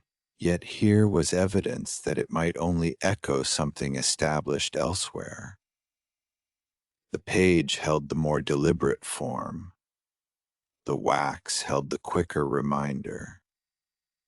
The letters beneath the lower swatch were compared in the same way. Here the hand seemed steadier on both surfaces, almost formal in each place. There was less difference between page and candle than there had been with the number. The letters had been written by someone who meant them to remain recognizable. "I'm less persuaded now that it means twilight in the ordinary sense," he said. "Because it's too settled? Because people shorten common things carelessly when they're writing for themselves. This has the look of a fixed label." She considered the lower swatch again. If those letters named a category, a source, a method, or a specimen, then someone had expected to return later and understand them without further explanation. The page had not been made for a single passing glance. It had been made to be read again. The pressed moth wing in its paper fold was lifted only enough to see what lay beneath it. The movement had to be exact. Too much handling would disturb the powder or crease the delicate surface. Beneath the place where it rested, a faint circular bloom marked the page, the kind left when a small touch of moisture dries into paper and leaves a tide line behind. The bloom sat just off the lower swatch. She lowered the wing again and looked at the spacing. "It wasn't stored there from the beginning," she said. "No. It was laid there while someone compared it." The moisture mark suggested the wing had not belonged to the fold from the page's first making. It had entered the process at a moment of use. The page had been active, adjusted, worked with over time. At last the brushes came into service. They had waded through all the looking, lined in their usual order as though patience belonged to them too. One was selected and wetted lightly, not enough to threaten the page, only enough to wake a clean scrap edge and test how the painted swatches responded when touched again by moisture. A spare bit of paper at the margin took the first dampness. Then the brush, nearly dry, was drawn to the upper swatch. Color stirred. The blue deepened at once toward the dusk blue trace of the moth wing, richer for a brief moment before settling back as the moisture dispersed. The change was slight, but unmistakable. The lower swatch was tested in the same restrained way. It darkened only a little and stayed flat, without that brief, living shift the upper one had shown. He watched the two patches dry. Someone expected this page to change, or expected to watch whether it did. A page made only to preserve color would not need such near-duplicate swatches and such careful notation. A page made to record color behavior over time, under changing light, and perhaps under renewed dampness, would need exactly these things. The upper swatch had answered both the wing and the water. The lower had failed one comparison and held differently in the other. The page was less a sample than a witness. The earlier question from the drawer came back in clearer form now, and this time it was spoken plainly between them. The crosswise sheet had likely not been hiding a missing word by itself. It had been preserving a process. More than one paper had been involved, and more than one moment of light. What remained absent was the companion piece that would say which blue the process had been meant to identify. The tin was tipped gently to one side. From the hinge, where old dust had gathered in a narrow trap over repeated openings and closings, a tiny crescent of dried pigment fell onto the table. It landed near the edge of the page, no larger than a clipping from a fingernail. Brought close to the swatches, its tone matched neither exactly. It carried something of the evening in it, yet belonged fully to neither painted patch. "That's older," he said, "from when the pan still rubbed there, and still not the same." The small crescent strengthened the idea that the absent pan itself might be the true blue named in the erased instruction. The swatches on the page were comparisons, perhaps substitutes made for observation, but the missing pan had once been the source or standard against which those observations were arranged. They stood over the table without hurry, letting the gathered evidence settle into order. The marked sheet was no random scrap from the drawer. It linked the candle test, the unfinished number, and the steadier letters to a deliberate process of checking color in changing light. The larger uncertainty, broad and paper-filled at the beginning of the evening, had narrowed to one missing reference: the absent identifier or companion piece that would have named exactly what was being tested.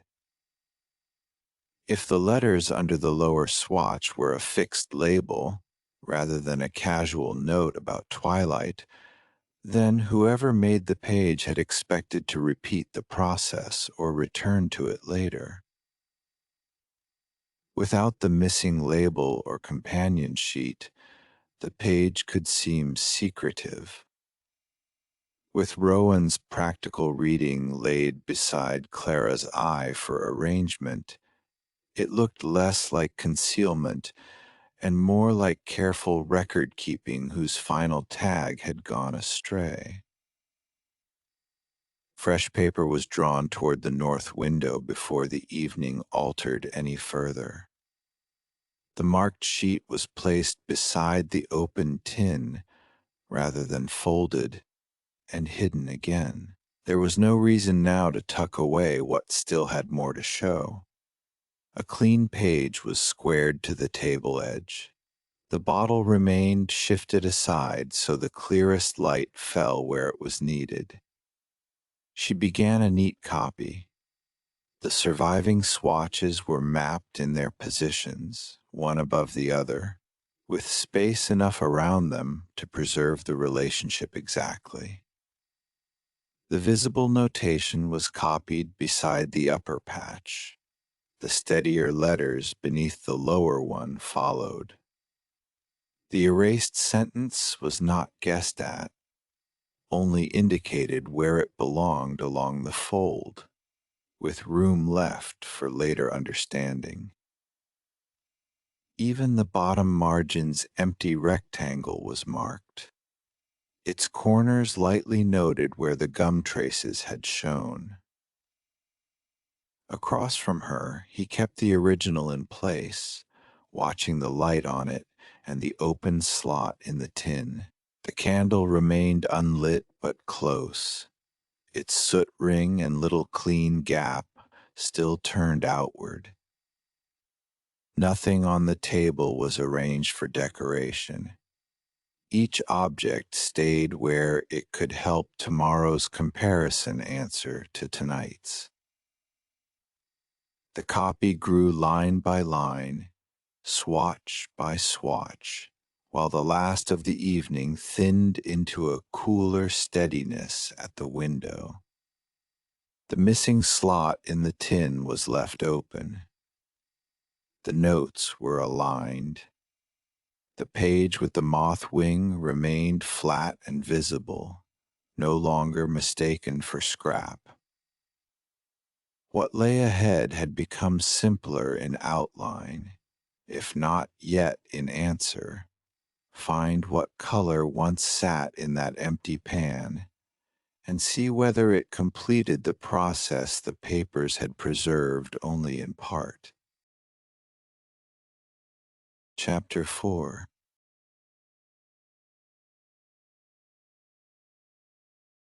The copied sheet had reached the point where neatness began to ask for patience.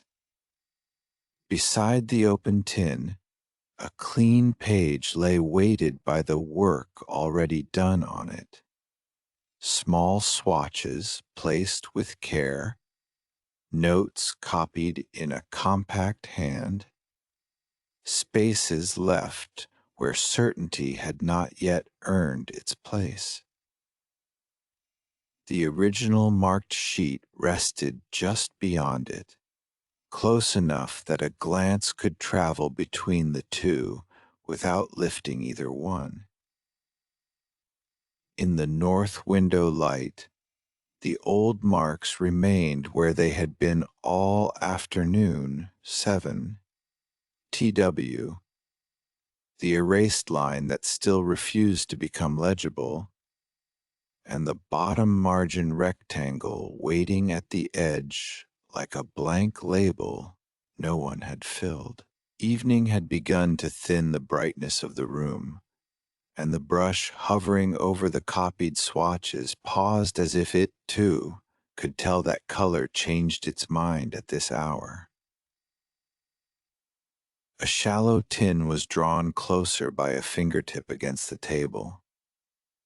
Water touched the pan in measured drops. Blue loosened slowly, at first giving up only a dull stain that looked almost ordinary, then gathering itself into something deeper as the brush circled and lifted and returned. The little pool in the tin shifted under each touch. What had seemed flat a moment before took on a duskier body, as though some cooler note had been sleeping beneath the first surface wash. Nearby, an ordinary reference sat where it had been set earlier for exactly this purpose, plain, trustworthy, unchanged by mystery. It was the sort of sample that helped the eye behave itself. Set beside uncertain color, it kept fancy from wandering too far. The brush crossed to the paper and laid down a test stroke. Before the edge could thicken or grow muddy, the bristles were wiped clean on a cloth. A second touch of water softened one side. Then the hand that held the brush stilled. Clara watched the wash settle into the fibers without prodding it further. The habit belonged to long practice, to mending and making, and all the quiet forms of work that improved under waiting. Wet color often said one thing, and dry color another. There was no use asking it to answer before it was ready. The ordinary reference was nudged nearer to the fresh wash, blue beside blue, plain beside changing. The comparison began almost before thought did. Then the reaching hand met something that should not have been there. Among the small shelf of tins and little matchboxes kept near the work table, one box had somehow come to rest too close to the color work itself. It belonged well enough to the company of kept things. Its size was right. Its worn corners matched the others. The moon and leaf label on its face had the harmless charm of an object saved because it pleased the eye. Yet in this exact place, beside the open tin and the copied notes, it did not feel stored. It felt placed. The ordinary reference was left where it sat. The small box was lifted instead. Its weight gave almost nothing away, but the sound did. When the tray slid a fraction under the thumb, the contents moved with a soft, flat whisper. Paper, not a scatter of matches knocking together, not loose grit, not anything accidental. Something narrow shifted inside with a fitted, deliberate sound, as though it belonged to the box closely enough to know its dimensions. The color test could wait. The tray came open the rest of the way. Inside rested a folded slip cut so exactly to the width of the matchbox that the eye recognized the fit before the mind named it. It did not slump into the corners the way a scrap would. It lived there. Two fingers lifted it out by the edge, careful not to crease what had already been folded once and kept folded. The paper had the look of something handled lightly and often enough to soften, though not enough to fray. One side showed two tiny painted bars. The upper one had nearly disappeared. Its color remained only as a pale cooling of the paper, a trace the eye had to catch sideways. The lower bar still held. Dusk blue lingered there, muted now, though fuller than the fresh copied swatch drying nearby. Beneath the bars, in the same compact hand seen on the marked sheet, sat the letters TW. That was enough to stop the hand in midair and draw the whole table into a new arrangement. The original marked sheet lay open with its own TW still visible. The bottom margin rectangle waited below, empty as before. The copied version held that same little absence in cleaner form. Here, in the fingers, was a narrow companion piece carrying the repeated initials and two bars of tested color. If it belonged to the same set of records, and the hand beneath the letters strongly suggested that it did, why had this piece been separated and tucked into a box while the rectangle on the larger sheet had been left blank? The slip was lowered to the table beside the original and then shifted again, this time closer to the margin. Its width invited comparison at once, though no conclusion could be trusted from one glance. The eye moved from the rectangle to the folded strip, from the surviving blue bar to the copied swatches on the neat sheet, then back to the open matchbox with its moon and leaf label facing upward like a sign no one had thought to read until now. The paper was turned. On the reverse, a brief line ran along the fold, partly rubbed away by time or fingers or intention. The beginning stood clearer than the end. Test the blue one after. The words halted there, fading into a rubbed uncertainty where the sentence ought to have gone on. Before the word test, a tall first stroke rose by itself, detached enough to be uncertain, present enough to matter. It echoed the doubtful stroke already copied from the erased instruction fragments on the marked sheet. The resemblance offered itself immediately, and then refused to become proof. It might have belonged to the same longer note once. It might only resemble it because the same hand made both. The page gave no help beyond that. Still, the line changed the earlier erasure. What had seemed merely lost on the marked sheet now leaned toward being removed. The slip was brought nearer the window, then angled back toward the table. Rubbing had thinned the words unevenly. The beginning held because the pressure of writing there had been firmer. The vanishing end looked less like age alone and more like contact, as if a thumb had passed over it many times or a surface had been worked against it.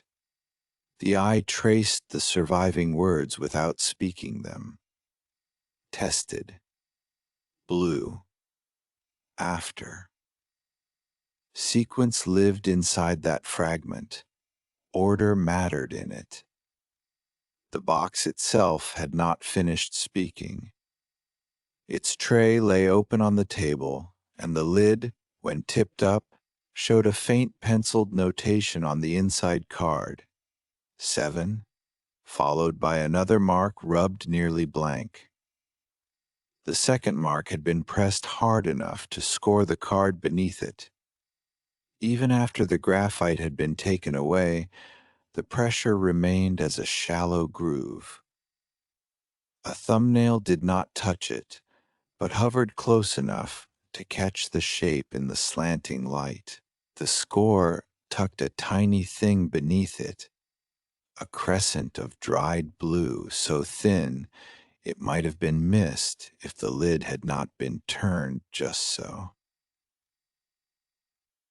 The color there was richer than the copied swatch on the page, richer than the ordinary reference, too. Only a grain-thin crescent, lodged under the place where the card had been pressed, and yet it carried a depth the other samples had not quite reached. The blue had dried hard and dark in that hidden curve, protected from rubbing by the slight lift of the scored card. It looked less like decoration than residue, less like a keepsake than the remnant of something once held against the lid, tested there, compared there, perhaps even stored there for a time. If the matchbox had once held a standard sample rather than a charming scrap, it pointed toward the missing pan in the watercolor tin more directly than the marked sheet had managed on its own. The open tin on the table seemed to answer by silence. One place in it remained empty. The gap had already occupied enough of the afternoon to become familiar, and yet this new little crescent altered that emptiness. A missing pan could be absent stock, a used-up favorite, a simple loss. A hidden residue inside a working box suggested another kind of absence. A color selected, tested apart, returned to more than once. The folded slip was lifted again and held over the palm. Its narrowness now seemed less quaint and more exacting. Every edge mattered. The fold itself suggested concealment or protection, perhaps both. The nearly vanished upper painted bar drew attention back to the fresh wash in the shallow tin, where moisture still held the color open. The surviving lower bar on the slip sat further along in time-dried, handled, weathered by use. The two did not match, but they belonged in the same conversation. The room had grown dim enough that the north light no longer gave equal truth to every surface. The bottle on the sill held a slow gathering of evening in its glass. The copied sheet, the original marked one, the open tin, the moon and leaf box, and the slip between finger and thumb formed a small cluster of work that had shifted, in the space of a minute, from careful copying into inquiry. A sound at the doorway came softly enough that it did not jar the table. A folded cloth parcel was set down before any question was asked. Pressed fabric gave off its clean, warm smell at once, carrying with it the plain evidence of mending recently finished or about to be started elsewhere. Nora laid the parcel near the edge of the table where it would not brush the wet swatch. Her attention moved in the practical order of someone entering another person's work. The open tin, the copied swatches, the original sheet, and only then the matchbox with the moon and leaf label sitting open where no ordinary matchbox would need to be. "What have you found?" she asked. The folded slip was offered across without ceremony. Instead of reading the writing at once, she turned the piece between finger and thumb and looked along the edges. Her gaze settled on the cut, the narrowness, the way the fold sat. One rubbed side caught under the light. The practical judgment arrived before any guess at meaning. "This was made for the box," Nora said. "It wasn't dropped in after." The observation altered the table as surely as if a new object had been added. Fit came before text, purpose before interpretation. The slip was not merely hidden there. It belonged there in a way scraps rarely did. She opened it a little wider, then looked down at the painted bars and the repeated initials beneath them. The original marked sheet drew her eye next. Without hurrying, she leaned closer over both. Questions gathered in the space between the larger page and the narrow insert, but for a little while neither of them tried to answer aloud. There was work to do before words could carry much weight. The ordinary reference was set beside the fresh wash in the shallow tin. Then the folded slip was placed beyond them so that all three blues sat in one line of sight. Table wood framed the comparison. Evening light touched them unevenly, but enough remained to show their relations. The ordinary sample kept its plain, expected face. The fresh wash in the tin had begun to draw inward as it dried, dulling at the edges, while a cooler depth returned to the center. The surviving dusk blue bar on the slip sat nearer to that changed wash than to the common reference. It did not match exactly. It did something more useful. It agreed in behavior. Both held a kind of blue that seemed to step back and then return under the eye, unlike the ordinary sample, which simply stayed what it was. "That one never meant to stand in for this," Nora said, touching the air above the reference and then above the slip without touching either. Whoever kept these knew the difference. The slip was moved again, this time over the copied bottom margin rectangle on the neat sheet. Its proportions answered the empty space with a quiet precision that made both women stop. The width came close enough that the eye could imagine the narrow piece once fixed there, close enough that the blank rectangle no longer looked merely unfinished. Yet it was not exact enough to settle the matter. A sliver of mismatch remained at one side, the sort small enough to belong to trimming, handling, or copying error. The rectangle might not be damage or omission, it might be indexing. If the larger sheet had been part of a labeled set, with narrow companion pieces attached or aligned along the margin, then an empty rectangle could mark where one such piece belonged in relation to the swatches and notes. The matchbox slip, cut to fit a box and perhaps once fitted to a sheet, stood at the crossing of both ideas. Neither woman spoke for a breath or two. The paper itself held them there. Then the lid of the box was tipped toward the window. Under the thinning light, the rubbed-out mark after 7 began to show more shape through pressure than through graphite. It did not rise straight as a letter might. The scored start curved. A number suggested itself more readily than a word, or some coded addition made in the same system as the first notation. Clara did not press a reading onto it. To force one would be to lose what little honesty the mark still offered. Curved start, hard pressure, deliberate rubbing away. That was enough to keep the notation among arranged comparisons rather than casual labels. The reverse of the slip came back into view. Nora bent over the line there and did not begin with the words.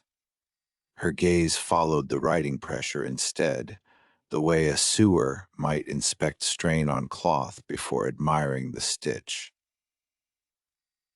The beginning of the sentence bit more deeply into the paper. Around the word blue, the pressure deepened most.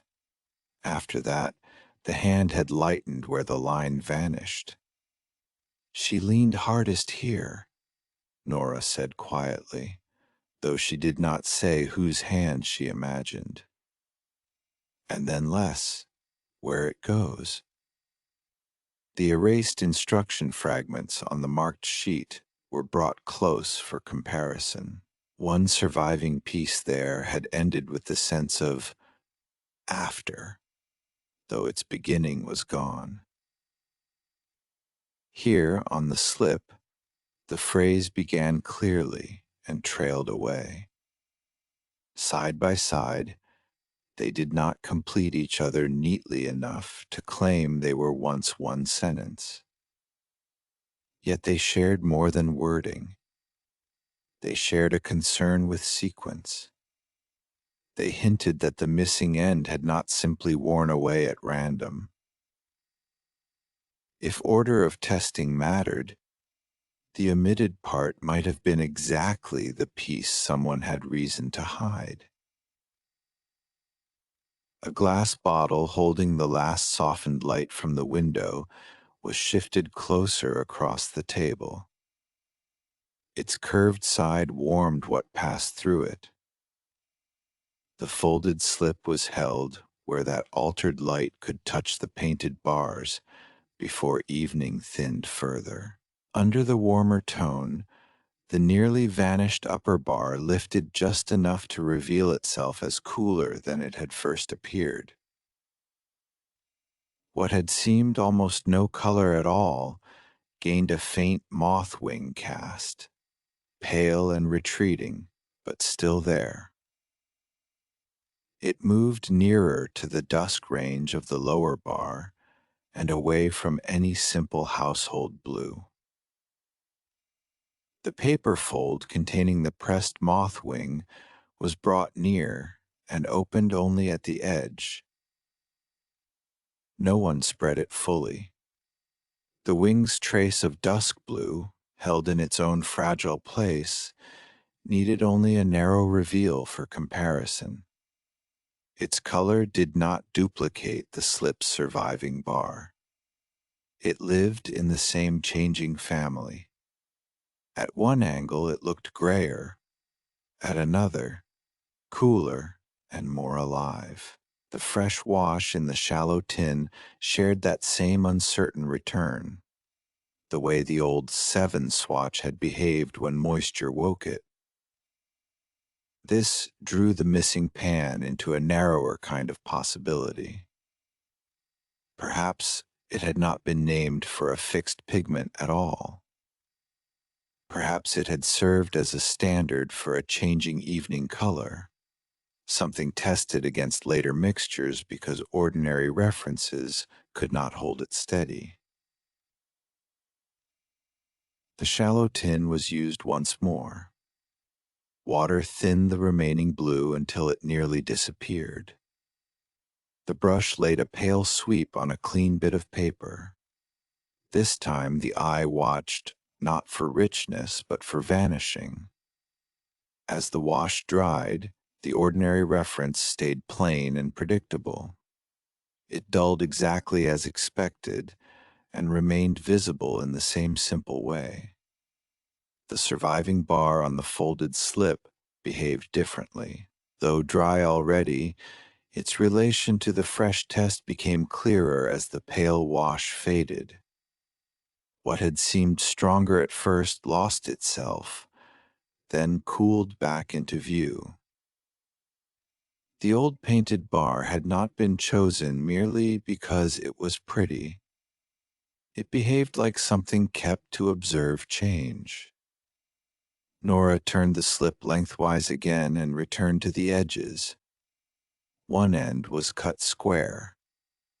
The other had been pared so slightly that the alteration might have passed for wear if not for the clean intention of it. A frayed edge might once have been there, or a point of former attachment. The trim was too deliberate to ignore. "This end was taken down after," she said. Just a breath. Enough to tidy where it had been fixed, perhaps. The thought opened a practical route through the puzzle. The slip may once have been attached to a larger sheet, then cut free for separate use. That would account for the bottom margin rectangle and the exact fit inside the matchbox. A piece once belonging to a set could have been removed, trimmed, and kept where it remained useful in a later stage of work. The open tin was examined pan by pan, with the kind of caution usually reserved for nests or old letters. Nothing was disturbed beyond what the eye required. Residue around the remaining pans gave up its small evidence willingly enough. Faint rims of use, rubbed corners, the ordinary signs of watercolor, touched and dried and touched again. Against these, the dried crescent hidden in the matchbox lid read stronger. Its intensity exceeded any residue left in the tin itself. The empty place where the missing pan should have been seemed, by comparison, less like a gap from overuse and more like a place from which something important had been lifted away.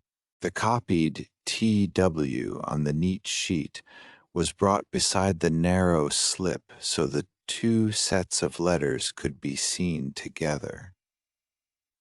Their sameness did not lie in the letters alone. The spacing carried it.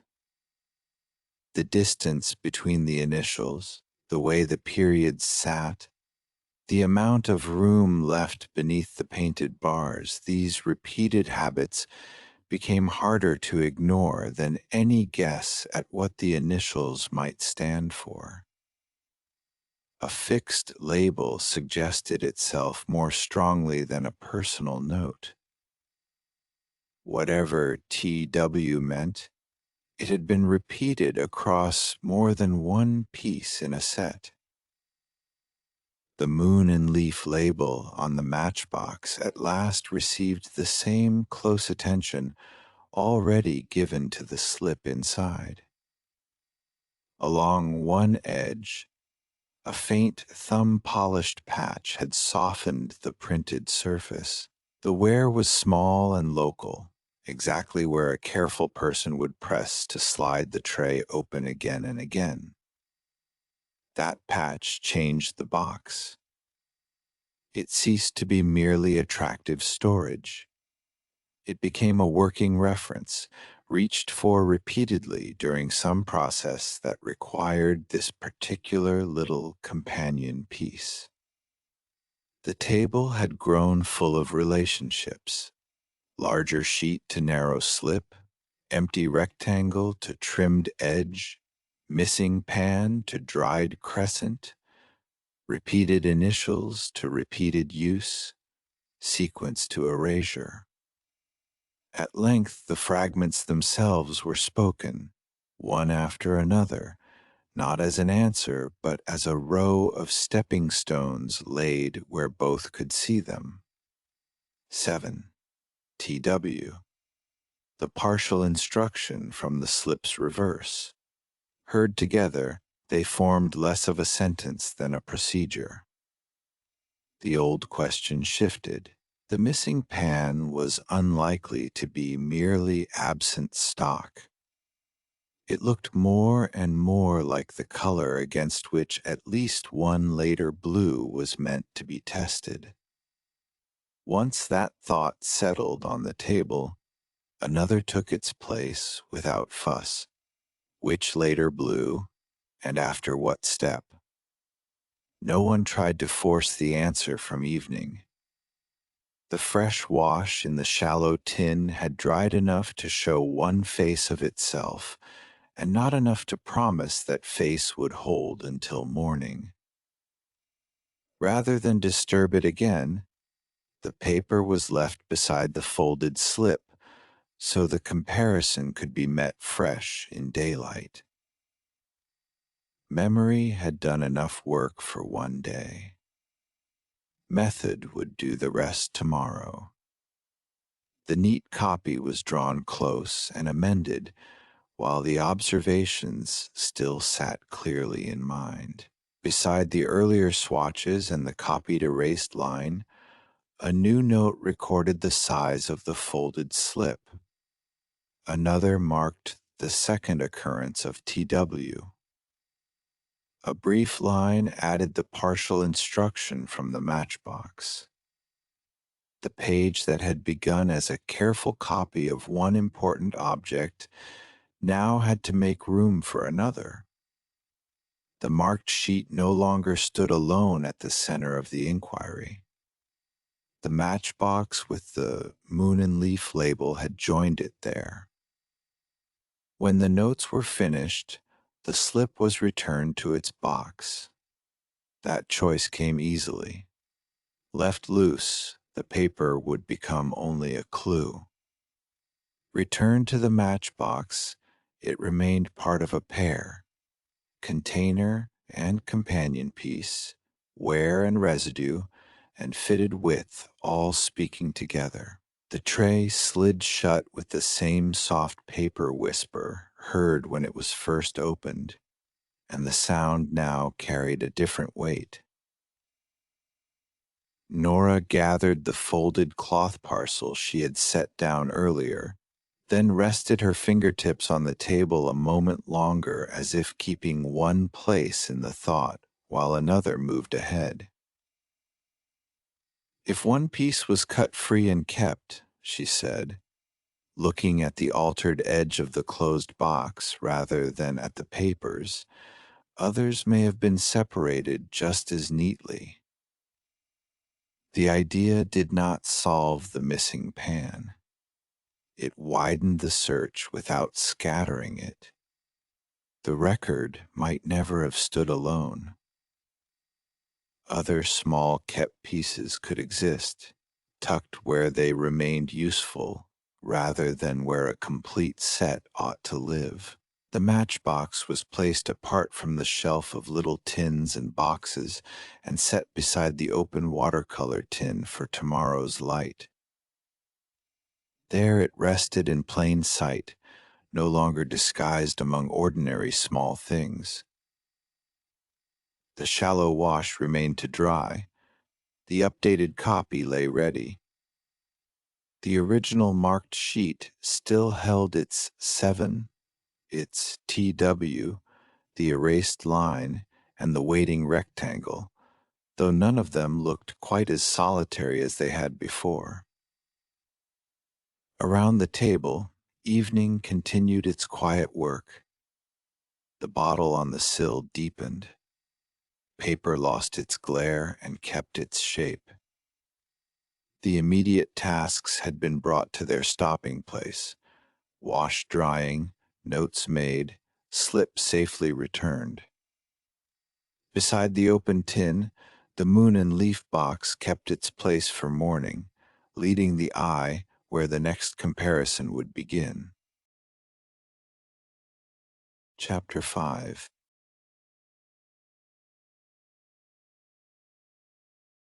Ribbon slid around the necks of a finished pair of tapers with the soft, dry whisper it always made, a sound somewhere between paper and grass. The knot had already been looped once. A thumb pressed the satin flat, smoothing the slight twist from it before the bow was drawn into shape. Beside the pair, the trimming knife lay where it had been set after the last wick was shortened, and the pale little curl of cut ends had grown into a loose comma against the bench. Morning had moved far enough along for work to have found its pace. Nothing hurried, nothing idle either. Wax, ribbon, knife, bow, then another pair, another small tightening of order. Near the knife, one taper waited apart. Its unfinished side had dried to a dimmed sheen, though one face still held a trace of warmth.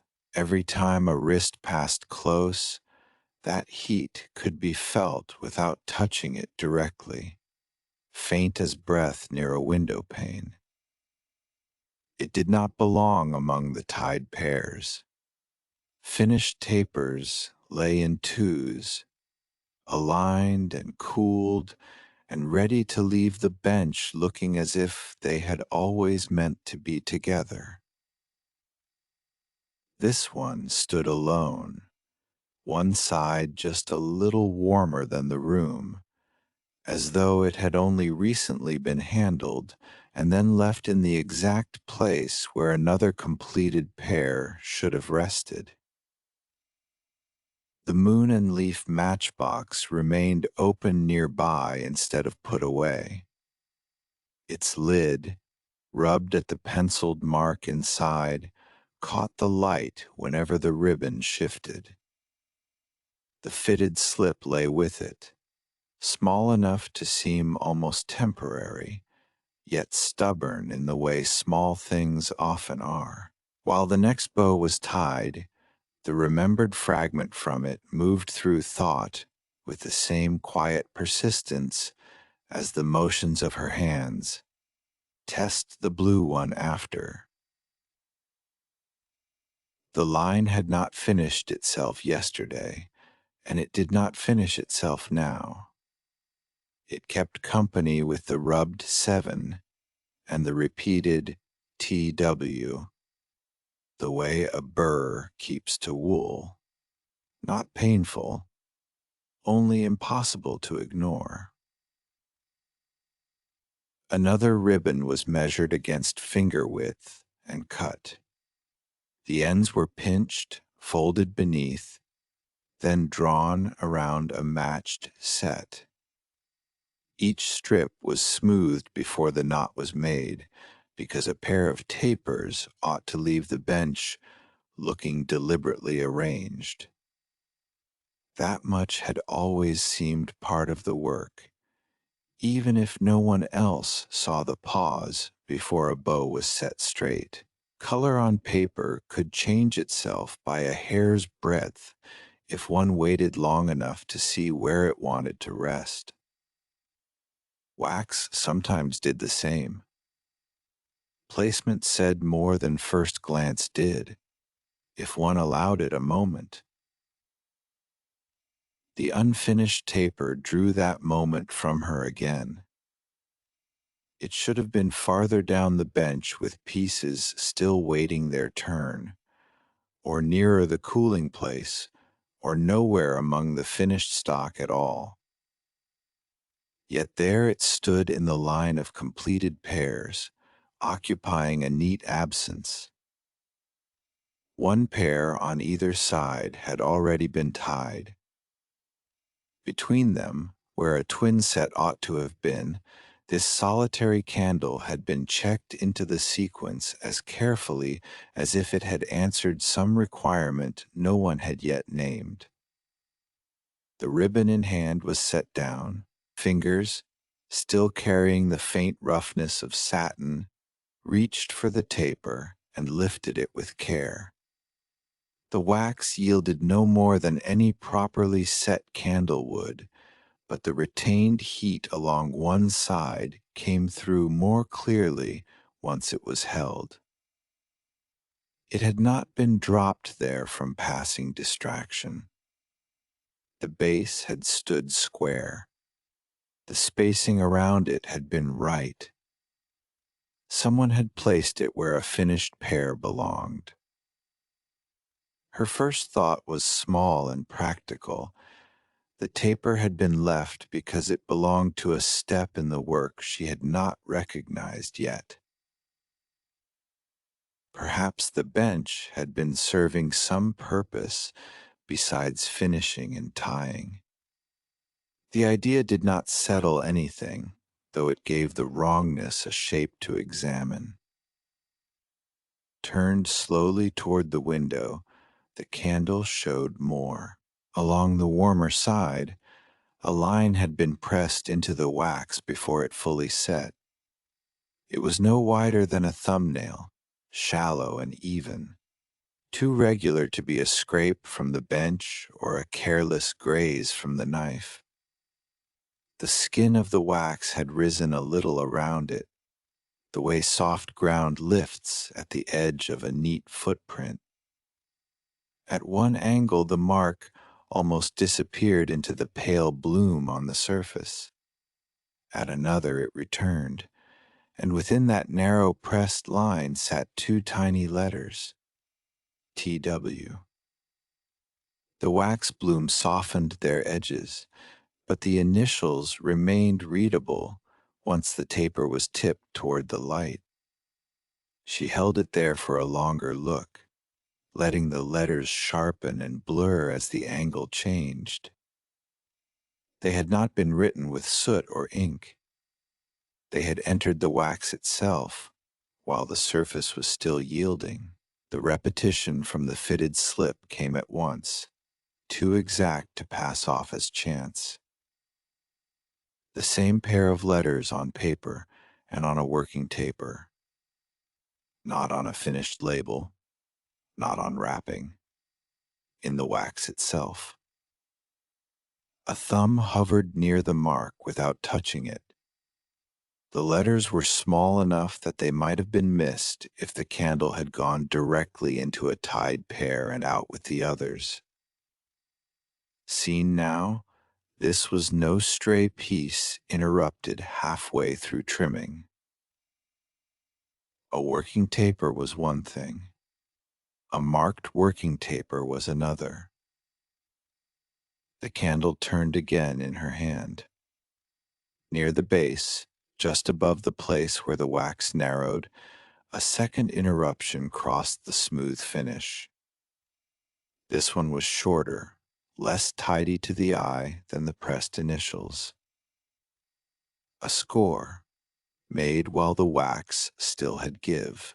7 could be made out plainly enough, followed by a curved drag that began to become something more, and then stopped before it arrived at any whole number or letter. It was the kind of incomplete sign that invited the eye to finish it wrongly. A 7 and what? A loop beginning? A failed stroke? The mark did not answer. Held lower, where the morning light reached across the bench rather than down upon it, the score looked older than the warmth suggested and newer than the cooling surface around it.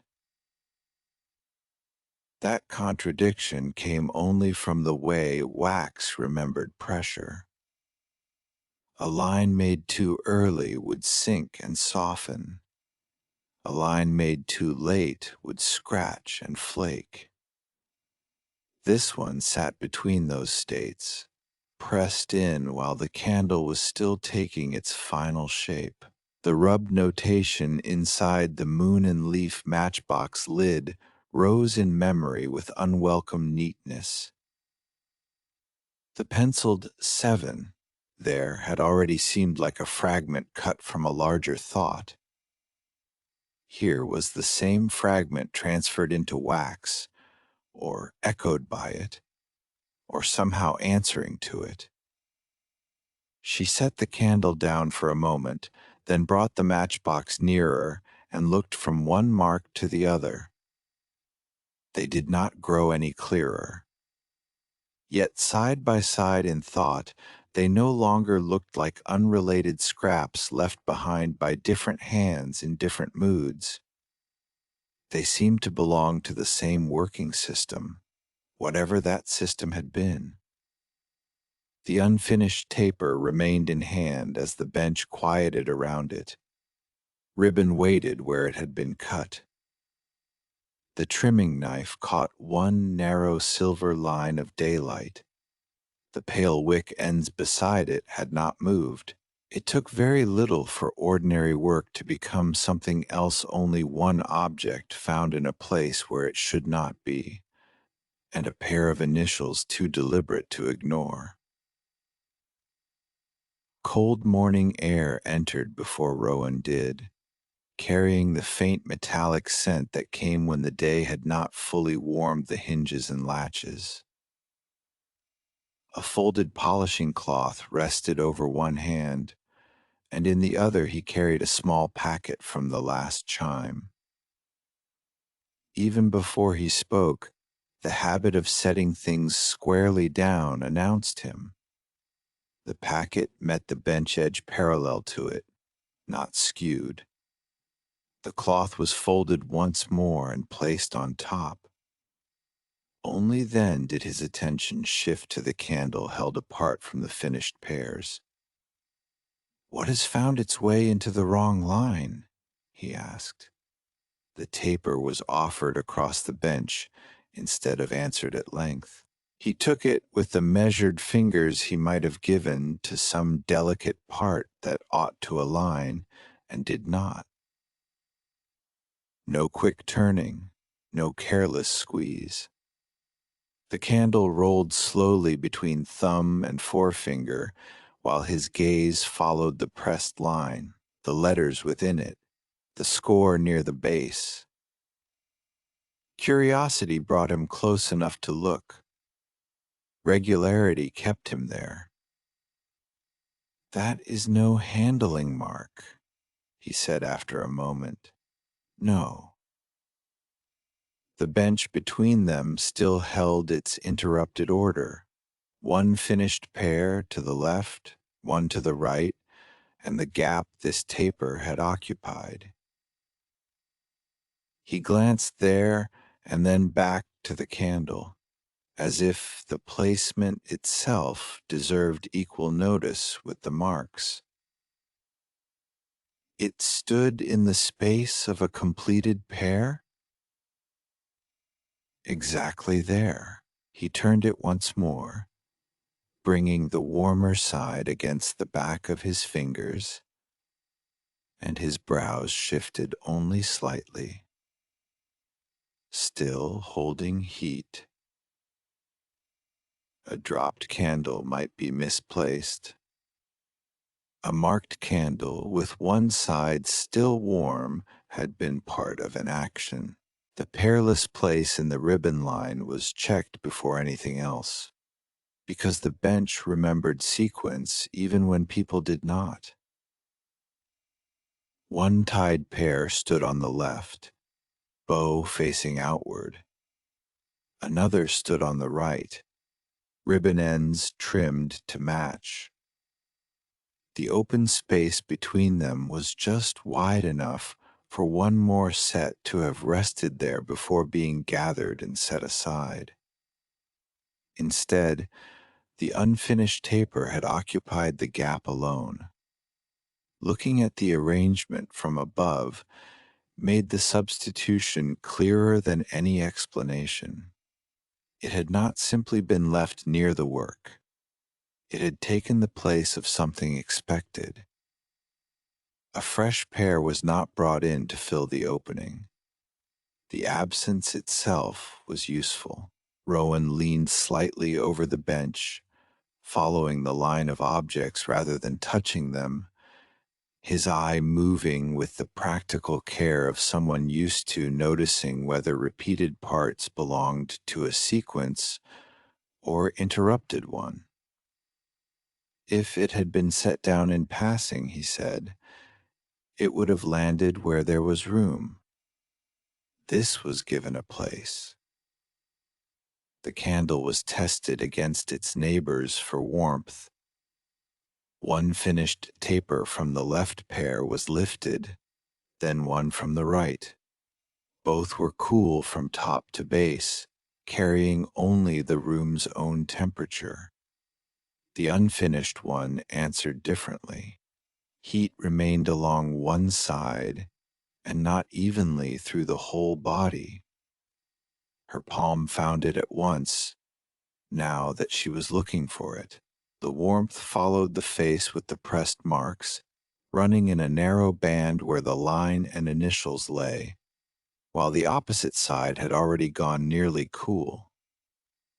She turned it and tried again, comparing with the others, then with the heel of her hand and the inside of her wrist.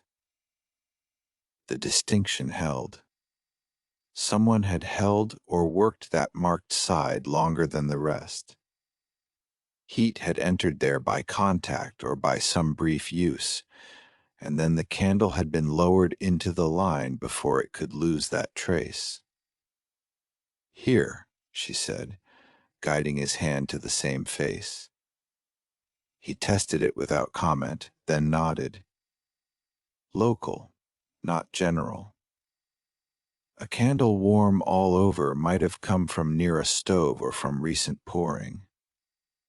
Warmth confined to one side belonged to handling, pressure, or examination. The marks and the heat had begun to speak to each other. She angled the taper toward the light again, this time while he watched the surface rather than the shape. The pressed TW did not sit perfectly level in its shallow line. Under one slant of brightness, one end of the impression proved deeper, and the other faded more quickly into the wax bloom.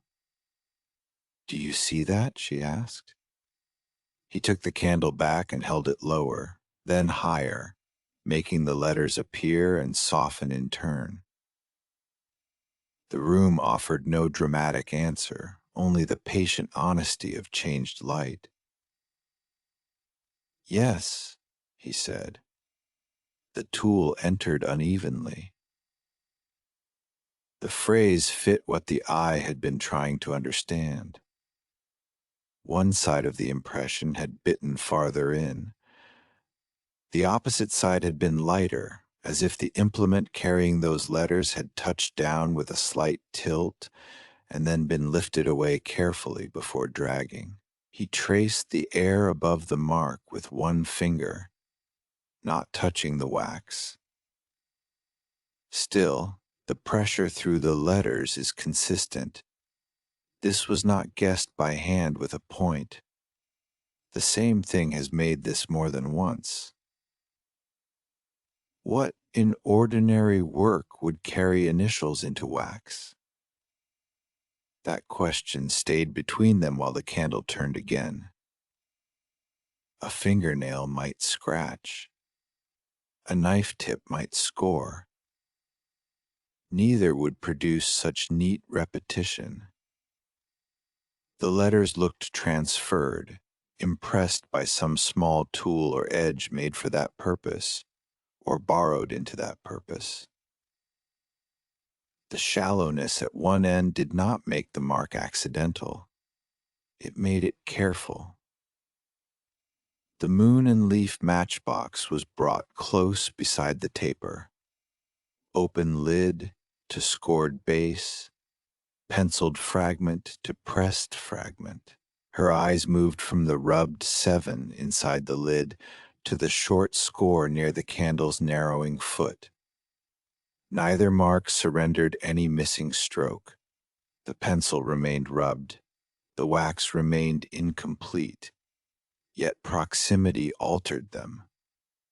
The two notations, once merely similar, now began to act like references carried from one material to another paper to wax, note to object, object back to note. He looked from one to the other and said, "If these are both reminders, they were written for someone already meant to understand them." The score near the base drew attention next, and with it, the ribbon waiting on the bench. A loose length was lifted and laid lightly against the taper where a tied pair's band would sit. Not cinched, only placed. The satin crossed just above the narrowing of the wax and hid the mark almost exactly. She adjusted it a hair's breadth upward, then down again. There was the point. A quick sorting sign made in that position could remain hidden once the pair was tied, concealed during ordinary handling while still available to anyone who knew to look before wrapping or after untying. The possibility changed the shape of the object again. A visible mark would identify a candle to anyone. A hidden one belonged to a smaller circle of use. If someone expected it to remain identifiable, she said, they expected it to pass through hands without losing itself. He looked at the ribbon's placement, then at the tied pairs already finished, or to wait in line among them without being mistaken. The unfinished taper was checked against the others once more, though not for height or thickness. In size, it matched well enough. In sequence, another difference emerged. The wick had been trimmed, yes, though not to the neat shortness given to display pairs. This wick sat at working length, the practical measure one left when expecting to light and test, trim again if needed, compare burn, perhaps extinguish and note the result. The finished tapers beside it had tidy ends cut for presentation. This one had been prepared for use before it was ever meant for ribbon. The little pale curl of wick trimmings near the knife made that plain. Her fingers hovered above the taper's top, comparing by eye and then by touch. This was ready to be lit, or to stand beside one that was, he said. That answer widened the possibilities without loosening them. The fitted slip returned to mind, and with it the unfinished phrase that had refused to settle. She picked up the slip, looked once at the fragment, and let the words enter the air. "Test the blue one after." Spoken aloud, the line changed shape around the candle in hand. A color reference was no longer just a note about shade. Blue would need a place in order, a before and after, perhaps a numbered step. The scored mark near the base no longer looked merely like ownership or inventory. It began to resemble a marker in a sequence waiting for the rest of itself. If there was a group for testing, she said slowly, a single taper might be separated from it and kept in use. He glanced toward the matchbox and slip. As the fitted slip may have been cut from a larger sheet. The thought echoed one raised the night before, and in this new company it sat more firmly. A larger page could be reduced to a working fragment. A larger test set could be reduced to one active candle. Solitary presence no longer made the taper stranger. It made it purposeful. Something had been selected from a broader arrangement and kept near the bench because the work still needed it. The bench surface where the candle had stood was examined after that. Once the taper was lifted away, the wood showed only one faint warm ring. No smears, no wax crumbs, no second impression where another candle had first been tried and rejected. She bent closer, bringing her face near enough to catch the mild scent of wax and cold wood. Nothing dragged through the dusting of fine powder on the bench. No crescent scrape marked a hasty set-down. A candle put down in haste usually leaves a little drag, Rowan said quietly. His finger hovered over the ring without touching it. The circle was so slight it might have gone unnoticed if they had not been looking for signs of movement. This one was lowered and left.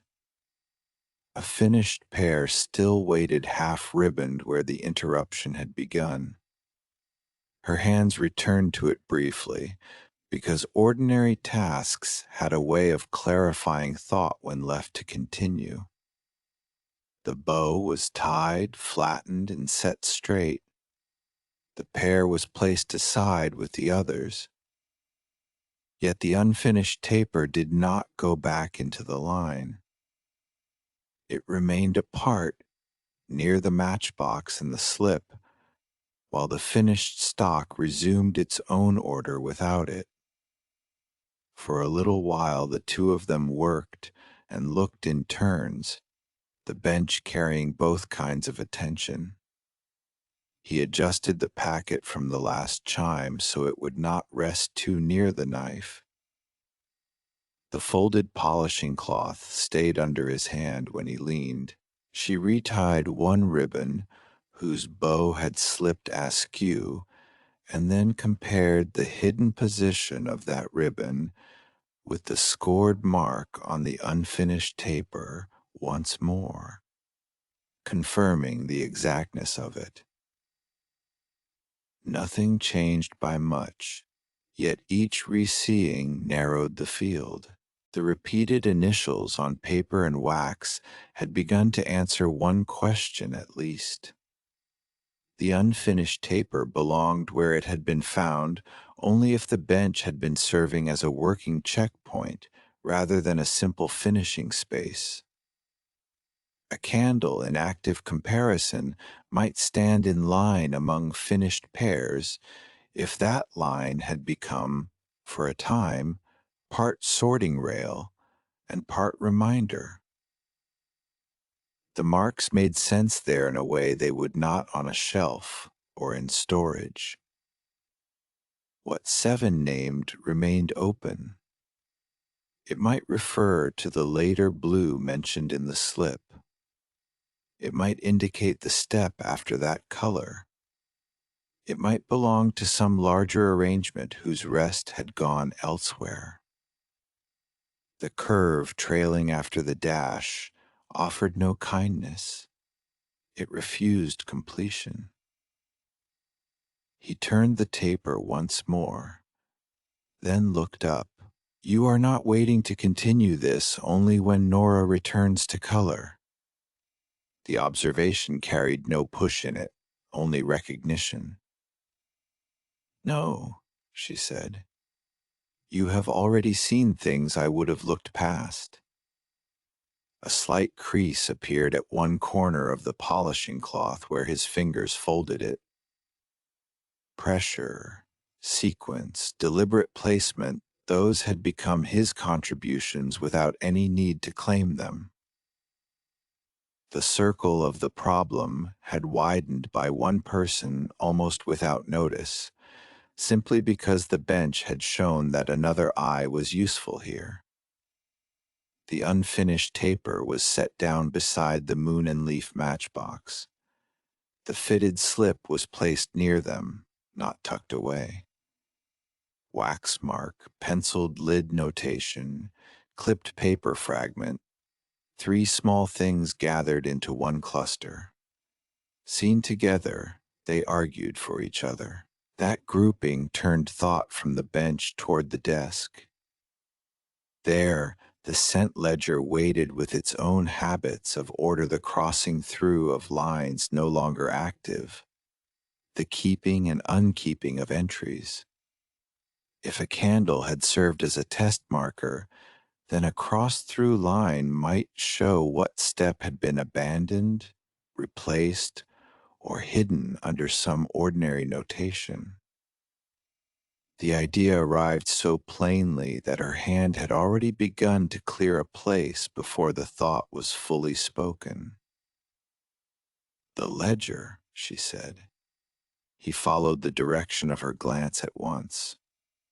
The move from bench to desk was small in distance and complete in purpose. Ribbon, knife, and tied pears were left in their places. The unfinished taper remained near the matchbox until she gathered both together with the slip and carried them over. The warmth in the candle had begun to fade by then, though one side still held a trace against the palm. On the desk, the scent ledger was open to a page with one cross-through line. Ribbon-roughened fingertips held the paper flat, one hand near the spine, the other resting lightly at the margin so the page would not lift back on itself. Rowan stayed nearby rather than departing. The packet from the last chime remained unopened where he had set it, and the folded polishing cloth came with him only as far as the desk edge, where it was laid down with the same square care as before. Behind them, the workbench kept its quiet line of finished pears. Here, the work had changed shape. The unfinished taper lay beside the moon and leaf matchbox, the fitted slip between them like a bridge cut to size. The page waited under her hand, cross-through line ready to be read for what had been kept and what had been set aside. Chapter 6.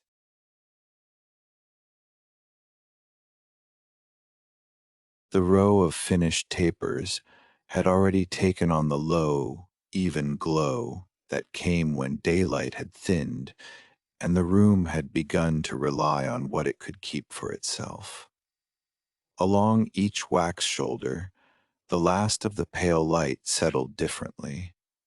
One held it in a narrow satin stripe, another turned it soft and cloudy, and a third seemed almost to drink it in, giving back only a dim bloom where the surface had cooled most smoothly. The air near the work table carried the faint blended scent that belonged to this hour in the workshop. Wax gone firm enough to lose its heat, paper that had been handled often, and a trace of whatever oils had last been uncorked and stopped again. Clara moved down the drying shelf without hurry. Sight came before touch. A pillar that looked flawless from one angle might show a shallow drag line when turned a little toward the window. Another might reveal a tiny ripple where the wax had settled against itself.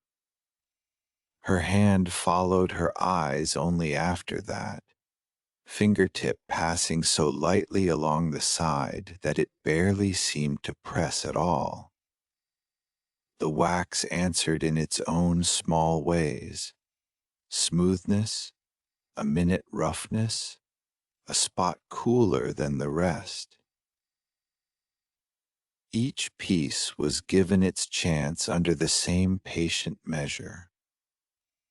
Near the edge of the work area, kept close enough to be reached without crossing the room, lay the small arrangement brought over from the desk work before this: the unfinished taper, the moon and leaf matchbox, and the fitted slip.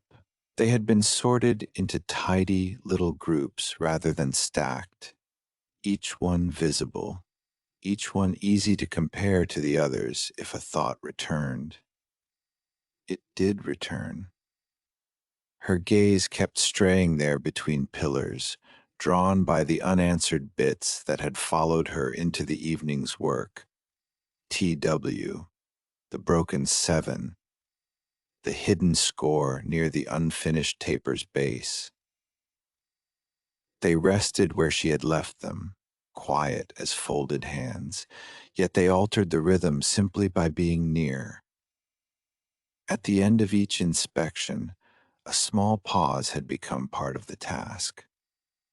Any pillar that caught her attention twice was turned a fraction, aligned more carefully with the row, and judged again under gentler light rather than stronger. Bright scrutiny sometimes flattened a thing. Softer light let shape speak for itself. The same preference had found its way into the clue items without her deciding it should. The unfinished taper sat straight beside the fitted slip, and the moon and leaf matchbox was squared to the table edge, with narrow, even space between them. There was comfort in giving uncertain things a clear place. Sometimes placement answered before language did. A pillar with a nearly invisible seam was rotated and set back. Her hand withdrew, then hovered. Something pale and rectangular had shown itself where no such thing belonged among shelf work. Tucked between sorted items and a stack of practical paper, a pressed paper label edged in gold had been left loose, unattached, as if set aside for a moment and never gathered up again. The interruption was small in size and immediate in effect. Finished tapers on this shelf were already accounted for. Labels did not drift here by accident, and they certainly did not remain loose among drying pieces. This one had not been tied to anything or packed away. It lay close to the unfinished taper and the other clue pieces from earlier, close enough that the nearness asked to be noticed. She drew it out carefully, pinching only the corners. The paper was firmer than ordinary wrapping stock, pressed flat and fine-grained beneath the fingertips. A narrow gold edge ran around it, worn just enough at one corner to show that it had been handled, though not carelessly. Held under the low light, the surface gave back a muted sheen where the paper had been compressed. It had the tidy, prepared look of a final identifying piece.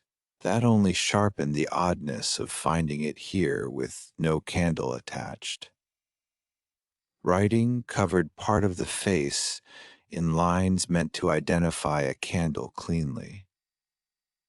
One line, though, had been pressed over again and again until the original word beneath was nearly lost.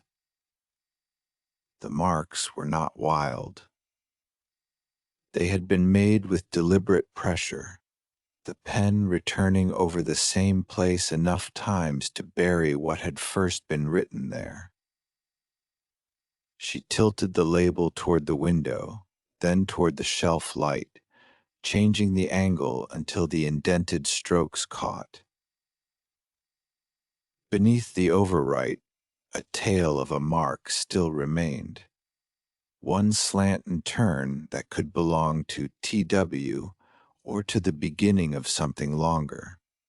Initials, scent shorthand, test notation, a mark intended for one particular reader. The label stayed in her hand while she looked once toward the unfinished taper and back again. The old paper smell was stronger this close, with a faint sweetness from wax transfer at one edge, as if it had spent time near a finished candle and then been lifted away. She did not put it down. Instead, the moon and leaf matchbox was drawn closer, then the fitted slip, then the unfinished taper itself, each object placed beside the pressed paper label edged in gold until they formed one narrow line across the work surface. Their order sharpened the sight of them.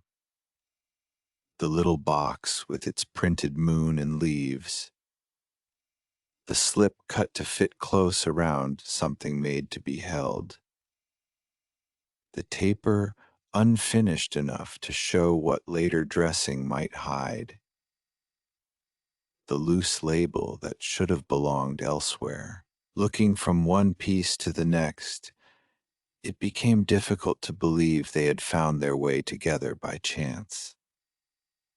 A cooling pillar came down from the drying shelf and was set near the rest. It was not a clue at first, only a measure. Its surface was still setting, still honest in the way current work always was, showing scale and finish and the fresh handling marks of the present day. Once it joined the spread, the patch of table changed its use. The evening's making remained there in the pillar's soft solidity, while the quieter puzzle of the older objects settled beside it under the same pool of light. The pressed paper label edged in gold lay uppermost. One broken line on it drew the eye before the others did, perhaps because it was so plainly incomplete. After 7, the writing stopped. Enough space remained after the dash to show that more had been intended. She bent closer until the paper grain stood out. The number was not crowded into a margin. It had been given its own place, entered with the expectation of continuation. A price would have sat more neatly by itself. A date might have carried another number before or after. This fragment seemed to belong to a run of things. Her thumb rested near the edge while she studied the spacing. The dash was neither decorative nor accidental. It reached forward, asking for another mark that never came. In the quiet of the room, memory supplied the earlier note from the desk work, the one that had refused to settle because it, too, had broken off in the middle of an ordering thought. Test the blue one after. The resemblance was not in the exact shape of the marks, only in their behavior. Both leaned toward what should have followed. Both had been interrupted before they could complete themselves. She shifted the label a little nearer the cooling pillar. If the 7 belonged to sequence, what kind? A line number for a row of finished candles? A batch position?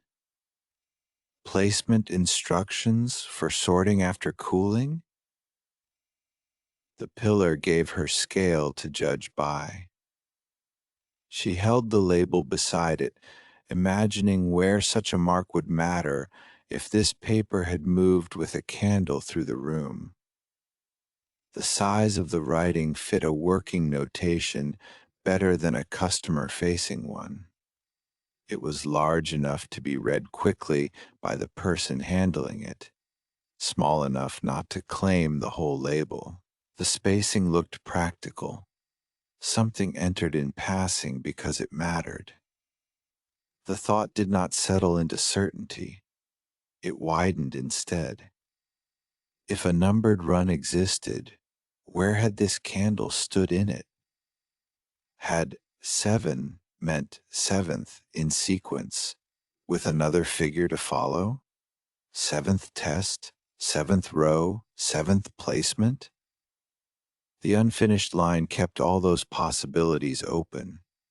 She ran a finger just above the ink without touching it, tracing the blank continuation in air. Nothing there answered. Yet the fragment had shifted from odd scribble to purposeful interruption. That was enough to change the way she looked at the rest of the label. Along the lower margin, where a full finished label ought to carry one clear identifying line, a strip remained blank. The emptiness was not the result of crowding. Writing appeared above it. The overwritten line had taken its space.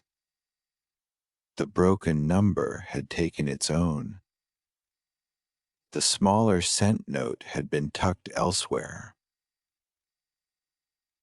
This lower band had simply been left untouched. A clean reserve of paper running straight across the bottom. She laid the label flat and viewed it from a little distance, the way one might step back from a shelf arrangement to see whether a gap belonged there. The blank strip held its place too neatly to seem forgotten. Even the gold edging framed it with equal care.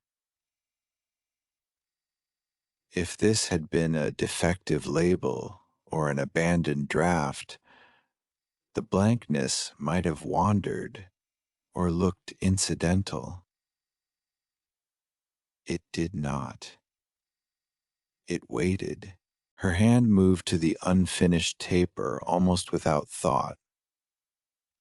The hidden score near its base had already made itself troublesome by existing where decoration might later conceal it.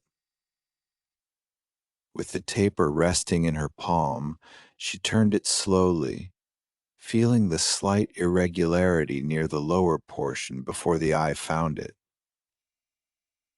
The score was shallow, practical, something made to identify rather than adorn. Once a candle was fully dressed, once ribbon or final finishing wrapped the lower part, that mark could disappear from view entirely. She set the taper down again and looked back to the blank strip on the label, a place on the candle that might be covered, a place on the label left open, as if to preserve what the candle itself could no longer display. The idea remained only an idea. She did not press it further yet. Still, the blank lower margin had changed shape in her mind. It no longer looked unfinished in the ordinary way. It looked reserved. A smaller line of writing sat elsewhere on the pressed paper label edged in gold, tucked in more delicately than the bolder entries. She angled the card until the letters sharpened. It was a cent note, written in a finer hand or perhaps simply with a lighter touch. Across it ran one single careful stroke, not the heavy pressing over used to bury the line above. One measured line, enough to cancel, not enough to obliterate. That difference asked for time. She looked from the forceful overwrite to the slender crossing and back again. The upper line had been suppressed so thoroughly that reading beneath it was almost impossible. The scent note had been left visible under its cancellation. Whoever crossed it out had not wanted it used, though had not minded if it remained legible. The distinction mattered. One action hid, the other amended. The memory of the scent ledger page with one crossed-through line returned with unusual clarity. There, too, the cancellation had been considered rather than hasty. A single line through an option, as if to say this one no longer applies, continue with the next understanding. She rested the label beside the ledger memory in her mind and let the similarity stand without forcing it into proof. It was possible, of course, for two careful crossings to mean nothing more than two careful crossings. Yet the hand behind the gesture felt akin, a person who revised with decision, a person who expected the next step to be understood. The room had grown still enough that the faint tick of cooling wax somewhere on the shelf could be heard between movements. The matchbox sat closed, its moon and leaf design quietly decorative beside these practical marks. The fitted slip waited in its exact little shape. The unfinished taper lay nearest the label now, and the cooling pillar held the present in one steady piece. Clara lowered herself into the chair by the table and drew the whole line of objects a fraction closer. The work of wondering gave way to the work of comparison. The label was lifted again and held beside the cooling pillar, this time with more intention. She aligned the lower edge of the paper with the pillar's base, then shifted upward to judge proportion. If the broken 7 had been meant for naming, it sat in an oddly functional place. If it belonged to order, the placement made more sense. A worker sorting finished candles would need the sequence visible at a glance.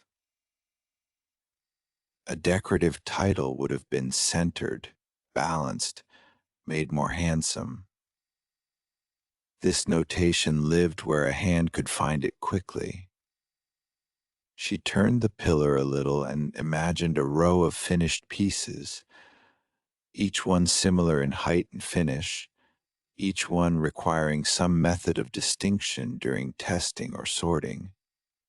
In such a row, a number fragment would matter. A sequence would matter. The 7 no longer read like a lonely broken number. It read like a piece torn from a list already underway. Batch position, line number, placement in a row. The exact use remained uncertain, though all three belonged to the same family of thought, order rather than ornament. The pillar's still-setting surface offered another help. Tiny handling marks around its lower edge showed where fingers naturally steadied it. If a candle at a similar stage needed to carry an identity from one station to another, there were only so many safe places to put that identity. Too high, and later finishing might interfere. Too low, and handling could smudge or cover it. A separate label moving alongside the candle would solve that problem neatly. She set the pillar down and reached for the unfinished taper. Turned in her hand, it seemed slimmer and more vulnerable than the sturdier pillar, yet the logic of finishing remained close enough. Her fingertip found the hidden score near the base again, then paused there. The mark was slight, It had never looked meant for display. With the taper resting against the table, she brought the label close to it and aligned the blank lower strip with the scored area, as if paper and wax were answering the same practical need in two stages. The comparison strengthened what had only hovered before.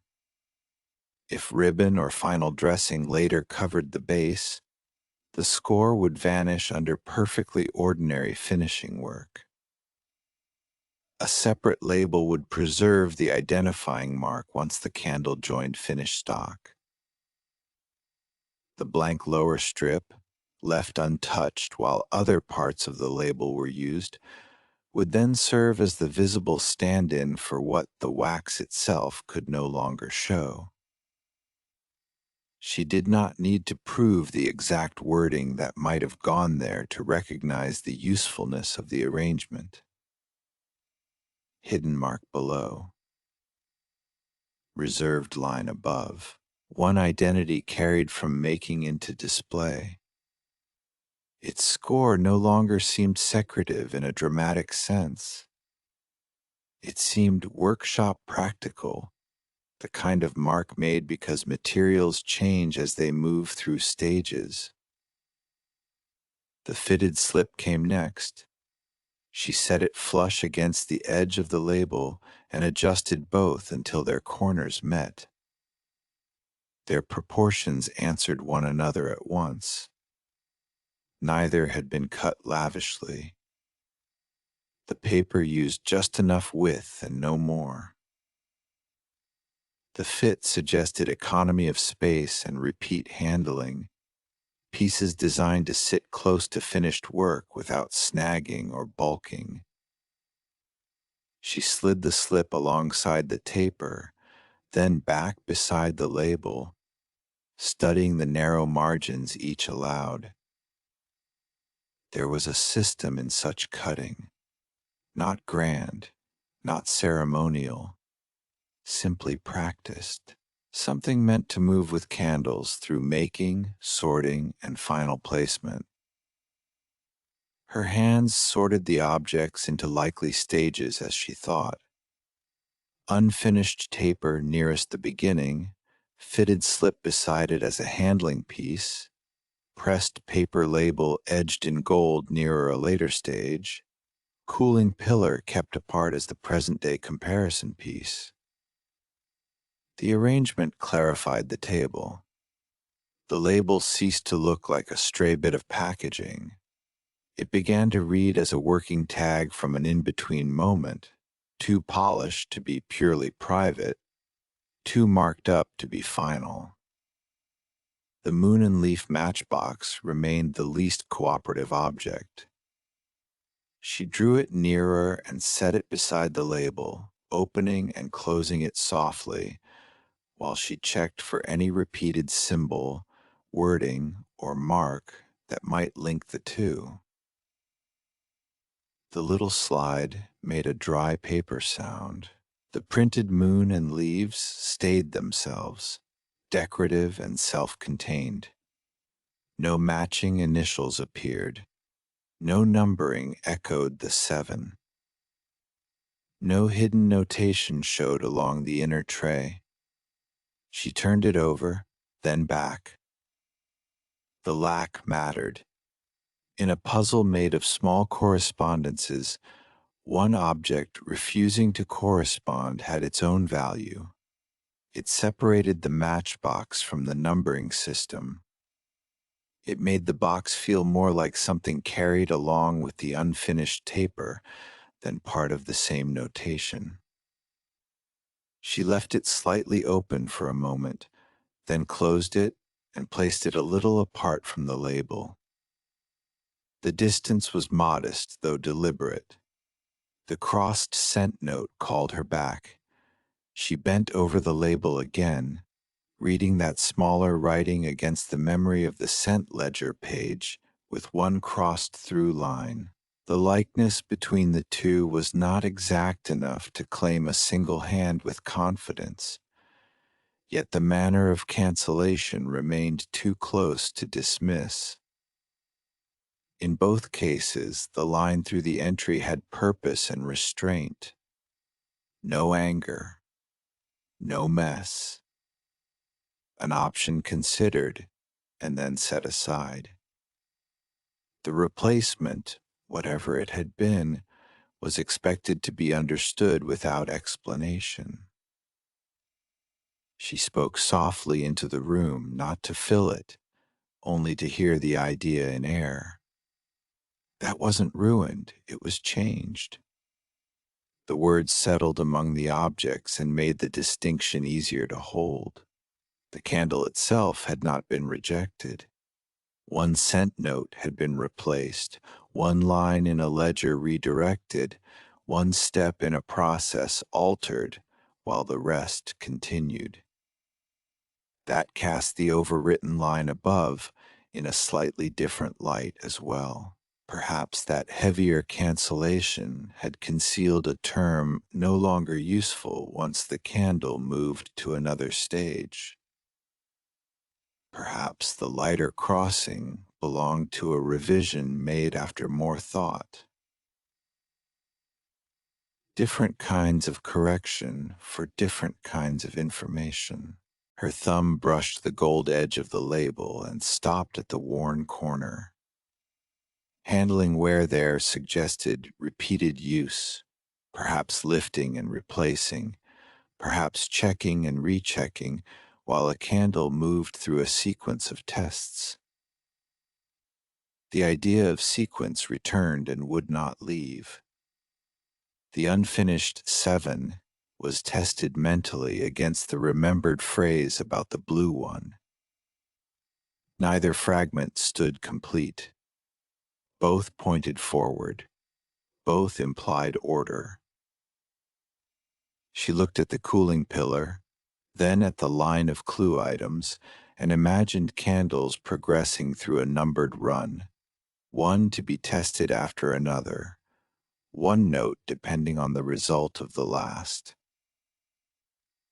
The pattern fit more neatly than any decorative explanation had. A testing order among candles. At least one item meant to come after another in a numbered sequence. The exact writer remained hidden. The purpose of the marks had narrowed. That was the chapter's first firm answer. She sat back a little, letting the evidence hold its shape without pressing for more than it offered. Repeated TW and the broken number belonged more convincingly to a private testing or tracking system than to ordinary labeling. The unfinished taper's score had likely been meant to keep it identifiable through a later finished stage, with the blank lower strip on the label preserving that identity once the base was covered by final dressing. The crossed cent note and the remembered ledger line belonged together as signs of replacement rather than failure. A candle's path had been adjusted, not discarded. The room itself seemed to prefer this practical reading. Current work on the shelf was open to inspection. Pillars cooled in plain sight. Surface flaws could be found by eye and fingertip. Present practice left little hidden. Whatever the older label recorded belonged to a quieter layer of process, one that served the workshop without needing to announce itself on every finished taper. She reached for the cooling pillar once more and checked its surface after all the nearby handling.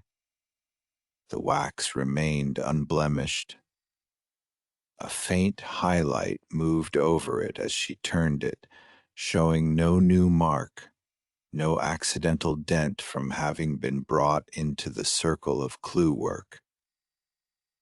Her fingers steadied it at the base, then released. The simple task sharpened the contrast between now and then. This pillar required only ordinary care. The older objects had required a system. The pressed paper label edged in gold was placed beside the unfinished taper rather than among finished stock. It was a small movement, though decisive. The shelf of finished tapers no longer had to carry the burden of accidental evidence. One lane of the work surface was cleared for items tied to testing and identification rather than sale. The moon and leaf matchbox joined the grouping, then the fitted slip. Their order was adjusted until each could be seen plainly at a glance. Before returning the pillar, she looked once more at the blank lower strip on the label. Its purpose no longer needed embellishment. It had waited because something practical was meant for it. A hidden base score could be covered. A visible label line could preserve the same identity. There was no great concealment in that, only workshop sense. The crossed scent note received the same plain conclusion. One step or entry had been abandoned. The candle had continued. The memory of the scent ledger page with one crossed-through line stayed paired with it, two examples of revision that belonged to method rather than ruin. The cooling pillar went back to the drying shelf with more care than when it had been lifted down. Her palms supported it evenly. Once returned to its place among the others, it resumed its quiet role at once, simply one more piece drying as it should. The shelf read as a workspace again. Rows mattered. Surfaces mattered. Light mattered. The puzzle had withdrawn into its own smaller border on the table. She gathered the unfinished taper, the moon and leaf matchbox, the fitted slip, and the pressed paper label edged in gold into one neat grouping apart from finished stock. The arrangement was intentional now, no longer provisional. Nothing remained hidden among the tapers. Every clue had its own place and its own relation to the others. Her hand moved back to the row of cooling pillars for a final pass. Eyes followed softened highlights over wax that had nearly set. Fingertips checked for flaws with the same light touch as before. One pillar was turned a fraction to catch gentler light. Another was nudged into straighter alignment with the row. The old rhythm returned without effort, carrying with it the evening's faint sense of cooled wax and paper, the low light across finished shoulders, and the small satisfaction of work put back into order after being asked to explain itself. And that is where our story rests for today. Thank you for listening. Your pet was in good company. Until next time.